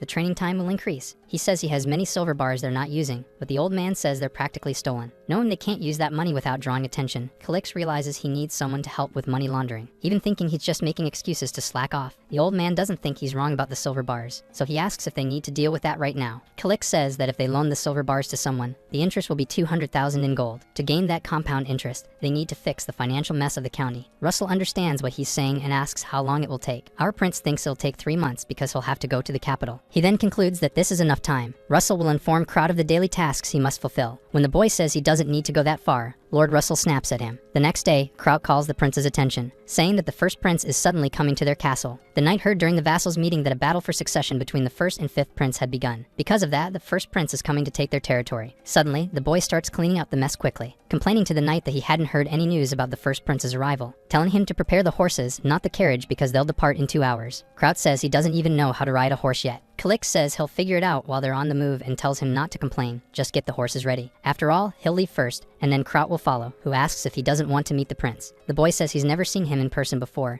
and there's a reason for that. Out of all the people who played Hero's Destiny, there isn't a single one who doesn't know Gale Rochik Klidio Krakow. He's one of the few hero-tier characters in the game. The first prince is famous for recruiting talented people, so if he stays in the castle, the first prince will forcibly make him a subordinate. That's one of the options, or he'll be executed or worked to death, and that's why he decided to run. When Kraut hears about being left behind, he's slightly shocked. Russell scolds the red-haired knight harshly for letting the young master leave on his own, even though he insisted that the prince wait for him. 2 hours pass, and the protagonist ends up waiting for the knight, who is very late. Suddenly, he gets upset by the attitude of a pink-haired girl. He says that thanks to Calix's efforts, their pursuers no longer have time to bother with her. The power of the shadows has been reduced, and there are many deserters like her. When the young man asks where she plans to go, the girl says she hasn't decided, even though she always dreamed of that kind of freedom. Now that she has it, her mind is blank. Lyra decides she'll go wherever she wants for an indefinite amount of time, and the young man recognizes the pink-haired girl. The young prince thinks to himself, if he had the chance, he would go to the Holy Empire of Granada. Lyra asks if that place has artifacts and mana manipulation techniques for women. The prince says it's fine as she doesn't believe him and she can do whatever she wants. She thanks him and says that if there's a chance, they'll meet again. Calixto agrees and says it's a shame he can't do more for her, even knowing that Lyra isn't a high-level talent or someone with special abilities. The two say goodbye, and the girl rides off on her horse. Calix hopes to meet her again and have a second chance. After that, he walks toward a grave in a cemetery. Ao died in the most honorable way possible. That makes the young ones wonder if he was too calculating, because this young soldier gave his life for him, and even so, he didn't stop Lyra, because her status window showed a maximum level. He considers the possibility of viewing these people as game characters, promising himself that next time he wants the encounter to be more human. Then he leaves Al the soldier's grave behind. Realizing he left his knights waiting, he leads them on their mission. 3 days later, they arrive at the border of the Shaken territory. Prince Gale and his group were spotted by the county, arriving with their carriages. That same night, the first prince sat at their dinner table, thanking them for the excellent wine, the incredible place, and the amazing people present, commenting that the new successor is absent from his own territory. The advisor apologizes and says the prince's messenger arrived a few days after his departure. The first prince asks why he left the territory and gets an unsatisfying response. If he asks again, it'll seem like he's pressing too hard. But thinking the old man doesn't know how to read the room, he insists, saying he needed to see Cullix. He asks Lord Russell not to take it the wrong way. He was also eager to meet him. Lord Russell raises his glass and says he's honored in the prince's presence. Then the boy decides to get straight to the point and asks for the Lord's support. He asks if he can reconcile with Viscount Koshalin, who thinks they're allies. After all, he delivered the letter to the king in person. Lord Russell bows his head and thanks the prince for his help, who then asks how he met Gerard. Even though Gerard already told the prince, he wants to hear Russell's version, and quickly gets irritated with the Viscount for treating him like someone who hasn't received reports from subordinates. Meanwhile, Russell gets frustrated that he can't figure out his true intentions, that the prince was sick when he received the royal summons, so he sent the message explaining their delay. The first prince asks if there was a problem with the mounted messenger on the road. The Viscount said he tripped over a stone and broke his ankle, and said he was having trouble explaining that. At that moment, Gerard came to make an offer to the Viscount, asking for help so he could escape from Servio, and if he did that, he would forgive all of House Shaken's debt, as well as take care of the message that couldn't be sent to the royal capital. At that time, Gerard asked for the letter and Russell didn't think things would end this way. The young prince stares into Russell's soul and sees nothing suspicious so far, which to him is a shame, because even though the Lord is a respected knight, he has no other talents. He concludes that Gerard decided to flee and the Viscount was just there at the right time. From what he's heard about Cullix, he's sick and shouldn't be a concern. Either way, he needs to secure his support, demanding Lord Russell's answer about supporting the first prince. The Viscount feels an enormous pressure on his shoulders. He formally declares support for first Prince Gale in the name of House Shaken, who smiles, seeing that he's achieved his goal. However, the Viscount reveals that they have a request for the young prince. After all, 3 days ago, Cullix had already mentioned the support Gale would be asking for, stating that they cannot support the fifth prince seal, because Marcus Antonio is the stepfather and guardian of the fifth prince. Even though supporting the first prince won't earn them anything in return, they have no choice. Still, they will declare support for him and make sure to take a firm stance. The only demand is that he request a transit tax exemption for the guilds in the territory. Russell comments that they don't have any royal merchant guilds in their territory, even though they were dissolved due to finances. Cullix wants to change that. With the entire country split into 2 groups, the first prince's influence will reach Seal's faction, which will be enough if applied only to regions under his influence. As for the amount, it should be limited to 1,000 magical artifacts per year, and the prince will agree. Even without a transit tax, the territories will still pay separate customs taxes. The Viscount doesn't understand how effective that will be, and the prince tells him to do as instructed. Agreeing with the young master, he imagines there must be an unconventional plan in mind. The first prince says Russell is free to speak his mind. No matter what it is, he will do it, and the Lord notices that it's just as Cullix had said. The next day, the young prince feels extremely tired from the journey. Encouraging him, the redhead says they're close to reaching Posnu, and that the pain young people feel is just from not being used to riding horseback. Kraut understands that the young master is only 12 years old, which is a sensitive age. Our protagonist really wants to punch the original owner of this body in the face. Then he asks what they're going to do in Posnu since they should be heading to the capital. Cullix says it's to avoid running into the first prince on the way, and Kraut wants to know why he's so afraid of him. The young prince is shocked by the question and says he isn't afraid of the first prince. Even so, Kraut asks what he's doing if he's not running away. The prince said they were going to stop in Posnu on the way back from the capital, but the plan changed. But he assures them he's not fleeing from the prince, and the redhead notices how agitated he is, finding him small and cute, though the protagonist gets annoyed at being treated like a child. After all, he needs to reach class 4, but with Russell's training, it'll take an eternity. And that's the real reason they're in Posnu, because he plans to clear the dungeon near the city to obtain a level 5 skill. Dungeons with good rewards are quite rare. Even if they exist, his body is weak, and clearing such a place requires a large team. If they did that, the nobles from the dungeon's territory wouldn't stay quiet and would accuse them of theft. In Posnu it's different, as the city is free and has no meddling nobles, so they can hire mercenaries. The young red-haired knight points to the city of Posnu as it comes into view. They finally arrive at the free city and join a single line with their horses. The city knights ask them to fill out a visitor registration form before entering. Our protagonist and his allies arrive at the inn and leave the horses at the stable. Thanking them for their hard work during the journey, he says they can rest before setting out. He asks his knights if they know any good places, and they get excited. Cross refuses the idea of resting, but everyone else gets excited. They stroll through the city and say they would love to have a place like that in their own territory. A pink-haired boy welcomes them and says everyone is free to enter his bar. He claims it's the best place in town to drink a lot of alcohol. Even though all the knights find it strange, he sits at a table in the tavern and they start eating and drinking. Kraut doesn't take a single sip, while the other knights are drinking since the prince allowed it. The redhead says that if anything bad happens to the young master, he needs to stay sober. At that moment, the young master catches the attention of the pink-haired boy with a barret. For some reason, the boy looks at him with a bit of fear, sweating nervously. Our protagonist asks the pink-haired girl if there's a quieter place. She says there is, but warns that if she takes the prince to another store, she'll get in trouble. She says that if the soldiers are having fun there, he only needs to go with one more person. She offers to take him somewhere else in exchange for a gold coin. Impressed by the real gold coin, she accepts the offer. She just asks to leave the other soldiers there drinking. Our protagonist agrees and brings his loyal squire Kraut with him. Meanwhile, the girl in the bear tells him to follow her as they cross the city. Calix asks how long she has been in the city, and the girl says it's been over 10 years. However, the prince says she doesn't even look like she's 10, and she replies that she's 14. He then asks who the most powerful person in Poznu is. The girl replies it's Omar, a fighter and leader of the Steel Shield mercenary group. But in reality, he's never faced the 3 great mercenary leaders, so it's just a rumor. He asks who the 3 biggest mercenary groups are. The girl realizes he doesn't know them and introduces the Red Wolf, the Black Wing, and the Steel Shield. Together, these are known as the 3 great mercenary groups. Calix asks about the monster wave in the fall, and the girl says the damage wasn't too bad. However, the adults are worried about the possible arrival of the super moon. The girl says the young master doesn't seem that old, but he's mature for his age. They finally arrive at a huge mansion. However, a woman says they don't have a reservation and asks what they're doing there. Calix says the child brought them there. The woman realizes Yurine is causing trouble again. The woman apologizes but says they're closed for the day and asks them to leave. Our protagonist starts staring at the woman, who gets confused, until she realizes that the blonde young man is staring at the ring on her finger. Seeing that her response wasn't appropriate, he asks Yurine to return the tip. The girl says she guided him correctly and doesn't need to return the coin. Yurine says the prince isn't looking for women but for information, so she won't give the coin back. But the woman scolds the girl with a stern look to make her return the coin. Reluctant and trembling, the girl considers getting the coin back. Our hero accesses the pink-haired girl's information through the game system. He realizes he has found the shadow sorceress, Celestina Yurine. The only reason for his trip was to meet the future top merchant. He planned to invest the stolen secret funds with her and happened to find Celestina by chance. Seeing that this place is where he'll get the information, he says she doesn't need to return the coin. But Celestina's adoptive mother orders her to come at once, threatening her with arrows. Cross draws his sword, but Celestina runs toward the woman. Angrily, the knight asks who she's pointing those arrows at. The woman says that in a high-class place,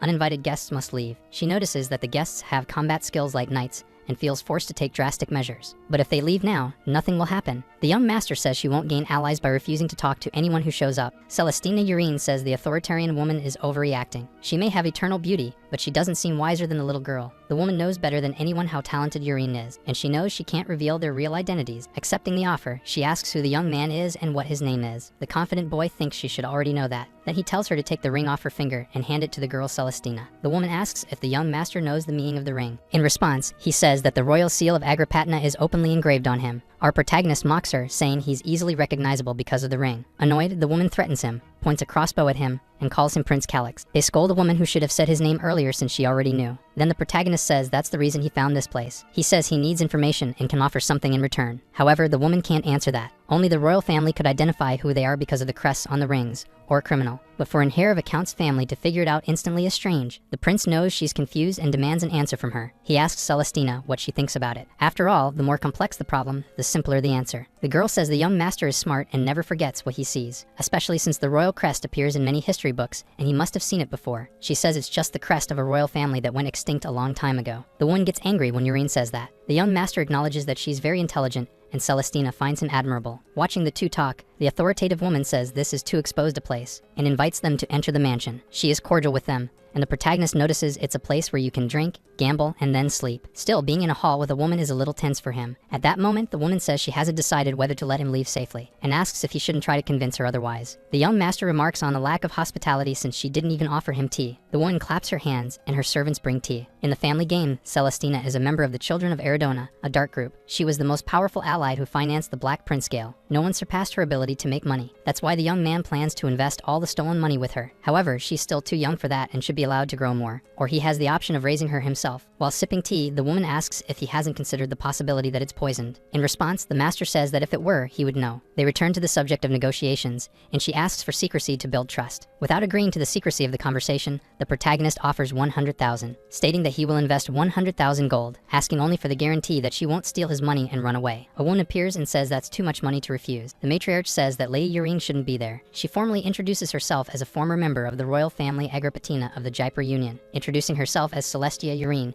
and stating that right now she's just a fugitive. That's why she says they can simply call her Yurine. Our protagonist is impressed that she's not acting like a child and is behaving differently, noticing that she's only a year older than the body he's possessing, and now feels free to no longer hold back. Then the young master asks if becoming a princess doesn't guarantee the ability to make money. Celestia says she has a network of fugitives, which allows her to gather information quickly, and that the basis of business is buying low and selling high, and the young man asks if there isn't too much competition, besides the lack of guarantee that rival merchants will play by the same rules. After all, they have powerful backers and can block goods at customs and find excuses to confiscate products, and Celestia says every business has risks, stating that they can also deal with smuggling. However, our protagonist says it needs to be a legalized business, because the goal of the venture is to bring it into the light, and proving the origins would be hard otherwise. Celestia suggests they'd be stolen goods, but the prince says they won't be stolen goods, they'll be compensation for emotional damage. And the most important thing is that he wants a guarantee she won't run away with his money. The girl says that's simple. After all, she'll be the young master's hostage. The authoritative woman is shocked by Yurine wanting to be his hostage. Celestia tells her stepmother that 10 years have already passed since their people began wandering foreign lands. If it continues like this, the organization will collapse and turn into a group of criminals. 100,000 is a huge sum and will ensure the well-being of their people, and she doesn't care about her position. The stepmother gets tired of pretending and starts screaming at Princess Yurine with intense hatred. Calyx doesn't care about the past, and if Yurine wants to be queen, she must return to the kingdom of Jaipur. Celestia agrees with the young master. At that moment, she renounces the name Agrippina and cuts her hair with a knife, leaving everyone in the hall shocked by her renunciation of the princess title. Seeing that the prince has an idea of the business he intends to undertake, and he agrees with Celestia Yurine. He originally planned to leave everything in her hands, but she's still too young for that. Until she gains that trust, the young master will guide the girl. Yurine says he doesn't look any older than her. The prince notices she's more mature than he expected. However, he has no intention of treating her like an adult, since Yurine is still a child, and says he needs to provide the capital, and she will be the one to operate the business using someone else's money, so the age difference will be irrelevant. Celestia asks him to share the plan with her anyway. Before that, he intends to address the main goal, where he first needs information. The stepmother tells her to provide all the information they have, including about the 3 factions. Our protagonist notices that just moments ago she was interacting as a mother would, very capable of separating her public and private life. Then she takes the protagonist to a room full of the information he needs. Decided, our hero begins to analyze everything carefully. He stays up all night at the mansion, and isn't concerned about convincing Yurine to increase the capital. He just wants to conquer the dungeon. There's the option of going to the dungeon with the elite members he brought, or hiring new mercenaries for that. Hiring too many increases the risk of leaking secrets, so he prefers to use the elite group. He also has to hire a mage, since he's not just another fighter. He changes a group's entire tactic, multiplying its strength. That's why mages are so valuable and expensive. He can't even believe there's a class 6 mage living in Posnio. His name is Edelin Beltua, the Hermit of Life, and he needs more information about him. When the prince tries to call the girl, her stepmother says she's in class. A servant asks him to follow her as she prepared snacks and tea for him, and once Celestia Yurine's class is over, she'll bring the girl to speak with him. Our hero realizes that Edelin Beltua is a class 6, just like Viscount Russell. The Shekin territory used to be just a barony until this generation, until the appearance of Count Colin, Calyx's father. Colin Shikin reached class 7 when he was young but passed away soon after becoming count. While he's not even the official heir of the Shikin family yet, he wonders if a class 6 mage would really join him. He's willing to try to make it happen. Celestia Yurine appears at this moment, asking about the start of the business and where the capital is. They need the right preparations before launching the business he planned, which will take about 6 months or even up to a year. He asked Yurine to calm down in the meantime, showing the balance certificate issued by the Mage Tower. It has 30,000 deposited. The girl is surprised because the letter is authentic and contains 30,000 in gold bars. She considers it fair, the 100,000 gold he asked for, given the size of Shekin territory. Our protagonist doesn't like being called Big Brother by her, but the girl says she calls everyone she does business with that, and asks if there's a problem. The real reason he called Celestia there was to ask about Edelin Beltua. The stepmother appears and says Edelin is suspected of being a dark mage. However, Celestia says he's not a dark mage. She told him to be careful with him, as he might make absurd demands of help. However, the prince already knows Edelin Beltua very well. He has a difficult personality, but he's not a bad person, and the prince decides to take responsibility. Still, the stepmother doesn't want to reveal his location, which irritates Calyx. Then she gives the location of a cemetery in front of the mountains, where there's a cabin. In that small cabin lives a mortician who is the mage Edelin himself. Everything known about him is written in the report from his arrival years ago. He rarely leaves and is obsessed with his experiments, which Calyx wants to know about. But mages hate having their research secrets exposed. Afraid, Celestia asks if he's really going to the old man's house. Our protagonist says he hasn't done anything wrong and asks why she's afraid. Yurine tells him not to accept any tempting offer from the mage who will try to suck his money dry. She tells him not to touch the money he's planning to invest because that money belongs to her. Before the princess can tell the story involving Edelin, the break comes to an end. She's dragged back to her room by her stepmother. Our protagonist plans to find the mage and convince him to join the team. They pass through the north gate of Posnio, arriving at the community cemetery. Finally reaching the cabin, they knock on the door and ask if anyone is home. The two notice that the door is open and decide to enter. Our hero realizes that whoever lies there isn't afraid of monsters or bandits. He doesn't know who's inside, but he knows it's someone confident. Upon seeing the potions in the cauldron, he imagines it must be a dark mage. He had heard of him before, but seeing Edelin Beltua up close is very different. He introduces himself as Calyx Shekin.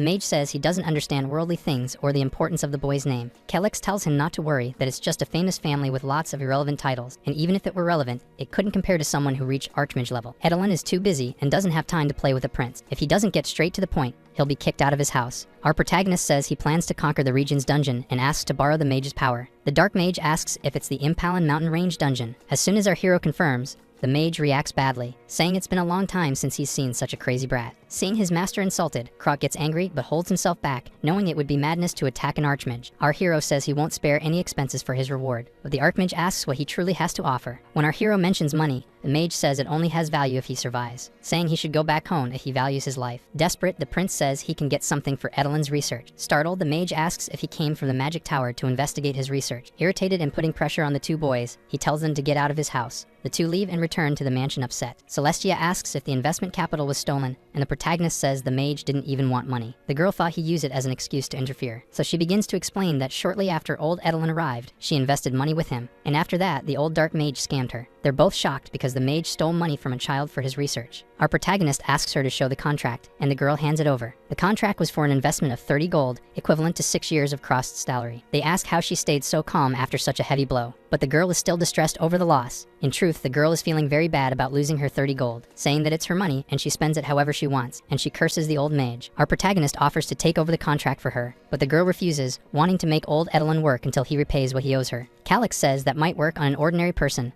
but not on a level 6 mage. The girl gets sad, seeing no way to recover her money. Our hero says she chose to invest her money and accepted the risk of losing it too. If she were strong enough to demand payment from the mage, then she might succeed. The girl criticizes our protagonist, saying he's not stronger than Edelin. In response, he says he's a noble with a territory of his own and a lot of money. When the girl calls him a child, he almost reveals the truth. Realizing he was immature for getting angry at a child, he stops. Even though he sees the girl as a genius, she's far too inexperienced, and the fact that she thinks a contract can control a level 6 mage is naive. He believes she should accept the loss when an investment failed, and know how to seize any opportunity to recover that same money. If she went through the trouble of drafting a contract, she must know the subject of the old mage's research, and she must also know where all her money went. Our protagonist offers to help her in exchange for 50 gold, which would yield her a 67% profit in a few years. The girl agrees but wants to see everything up close in return. However, they become disheartened upon seeing the amount of material related to the contract. At that moment, Celestia Urine's stepmother shows up to see what they're doing. They try to hide it and come up with an excuse, but the girl doesn't disguise it very well. The stepmother gets very angry upon seeing that she made an agreement behind her back,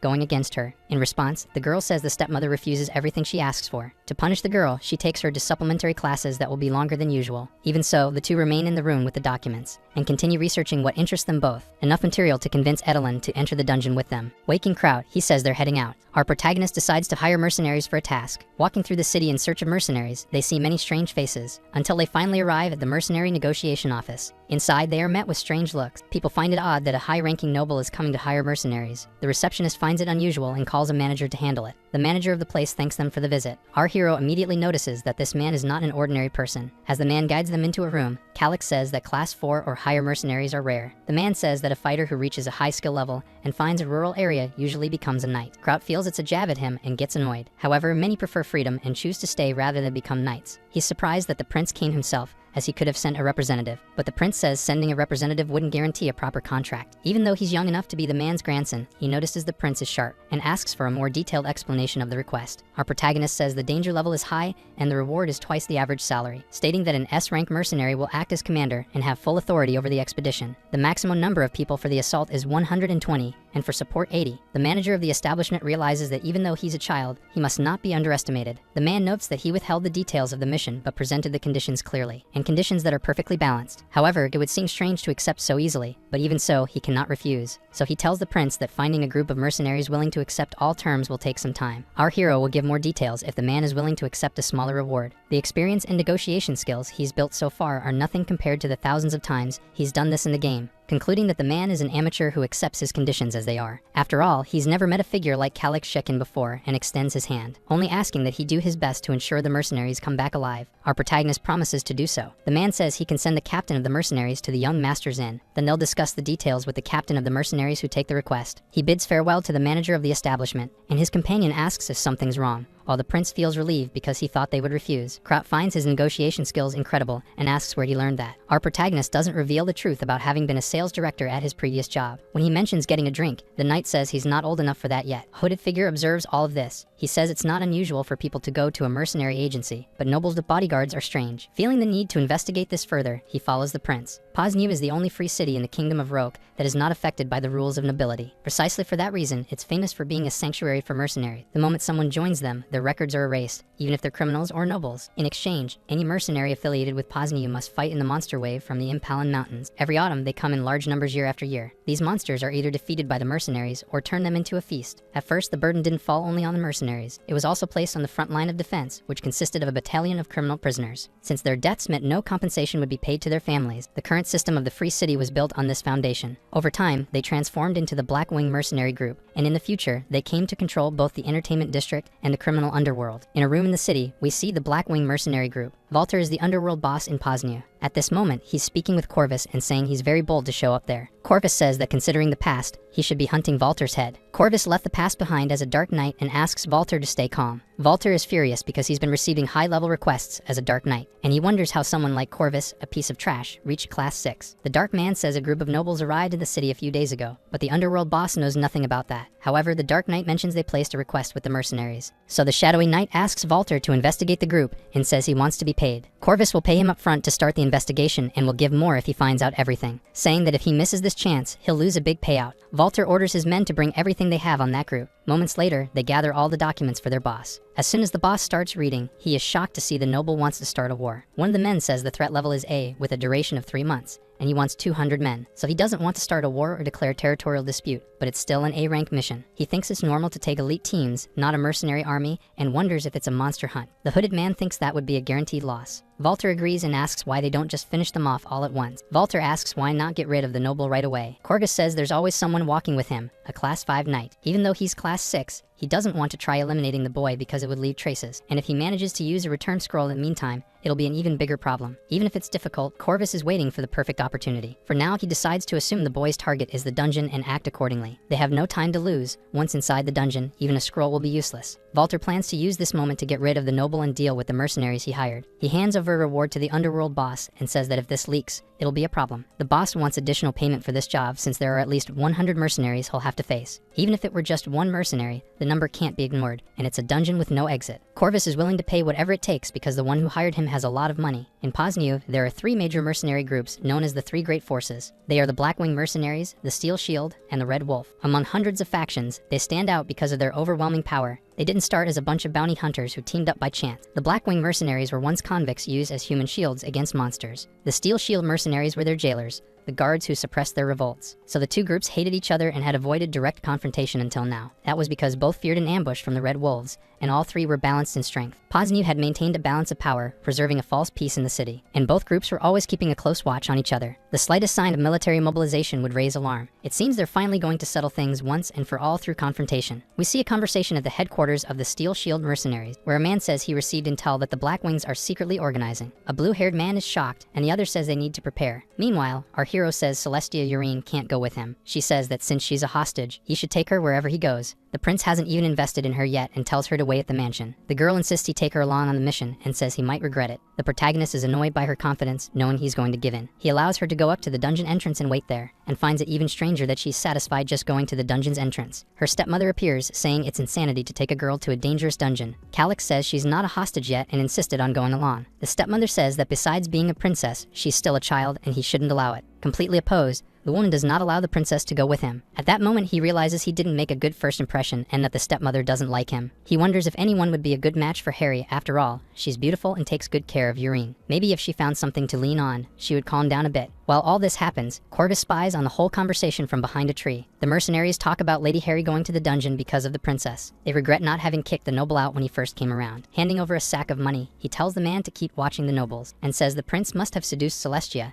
and lured her in with promises of wealth. A hooded man says he didn't like him from the moment he saw him. He asks for his orders, and the hooded man says they can't allow the princess to be taken into the dungeon. After all, a dungeon isn't something that can be cleared just by adding more people. This mercenary feels a tension in the air and knows that Steel Shield and Black Wings are bound to clash. The hooded one thinks they should use this mission to pull back and observe, then return to eliminate the victor or negotiate with him as if they knew nothing. They agree this is the best decision. Meanwhile, the person sent by the mercenary office enters the prince's room. Introducing himself as Trias, he asks that all matters regarding the group be directed to him. He also shows the S-rank credit guarantee issued by the office. He says he can handle the selection of fighters and other services as well. However, Prince Calyx finds Trias a bit suspicious and says nothing, but he's glad to have found the right person so quickly. He then says there's nothing wrong and tells him to bring more people than usual. He understands the master wants to inspect them before deciding, but there's a contract fee for those not chosen. Our protagonist agrees and says he'll pay if necessary. On top of that, he asks Trias to provide the items he requested. It's a list of essential items for exploring the area, and each person must find at least one item on the list. Only Trias is allowed to know all the items on the list to maintain secrecy. The mercenary representative only wants to know how the young prince found this city. He asks if Prince Calyx has a favorite hostess. This makes our protagonist realize he already likes Harry and doesn't need to introduce them. After that, he says he was looking for a quiet place and happened to meet the girl who introduced him to the area. Even hesitant at first, he was surprised by how peaceful the place was and decided to rent it for a while. Trias pretends he asked without reason and is glad they don't have ulterior motives toward Madame Harry. He then asks if the young master is considering hiring more mercenaries. From his experience, there are two types of A-rank missions: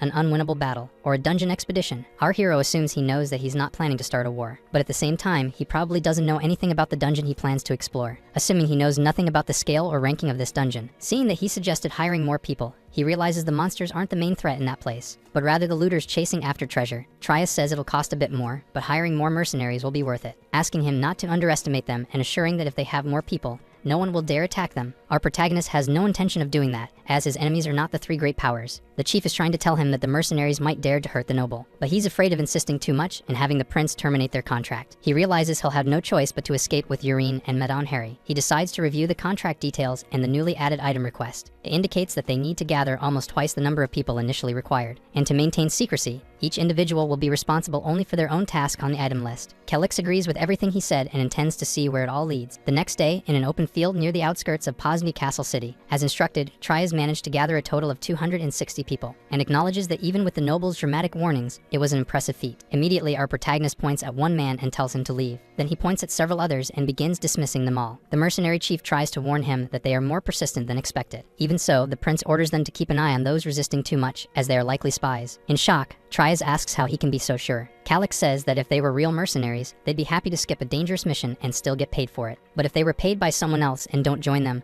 they'll have to return the money, so they keep insisting. Our protagonist is completely sure that this is what's happening, and Trias understands. He thinks they may have gotten rid of all the pawns and reduced the risk of information leaks, and hopes everything will go well now during the dungeon expedition, mounting his horse and leading all the bounty hunters to follow him. But at that moment, Celestia Urine appears on her horse and asks if he liked the gift. He thanks her because if it weren't for the girl, he wouldn't have known that the three great powers wanted him dead. She said they're in the same business and can't let him be eliminated in the dungeon. Thanks to Celestia's personal contact, he received a great shield bearer, Trias. At that moment, the girl asks if he's okay about the monster issue in the Impalan mountain range. Calyx says that it's like his backyard, even though he was raised in Shekin territory. After all, he used to walk around there all the time in his dreams. The mercenary chief asks the young master what the final destination is, stating that the area is full of monsters and they can't proceed like this. So he asks the master for permission to send scouts, and he immediately refuses. Then he asks Crowd to do something, but the knight obeys his lord and wonders how many mercenaries might die because of the noble's stubbornness. If the losses are too great, they'll have to retreat, and he needs a way to save the core members of the group. At that moment, Prince Calyx tells Kraut to climb a tree and survey the surroundings. With a huge leap, he climbs the tree and spots a goblin village 500 meters away. The master silently orders the goblins to be wiped off the face of the earth. However, the knight says the smell of tomato sauce could attract larger monsters. Calyx says if he leaves ketchup at the site after defeating the goblins, he might as well give up being a knight. Trias is shocked by the knight's precision in spotting goblins from such a long distance. Looking the other way, Kraut sees several orcs in huts 400 meters away. Realizing there are only a few, he orders them all to be exterminated and not allowed to escape. The mercenary chief thinks this must be a coincidence because the knight is extremely accurate, and he also spots gnolls to the north and northwest at a farther distance. Trias is even more stunned by the red-haired knight's unusual skill. Our video ends here.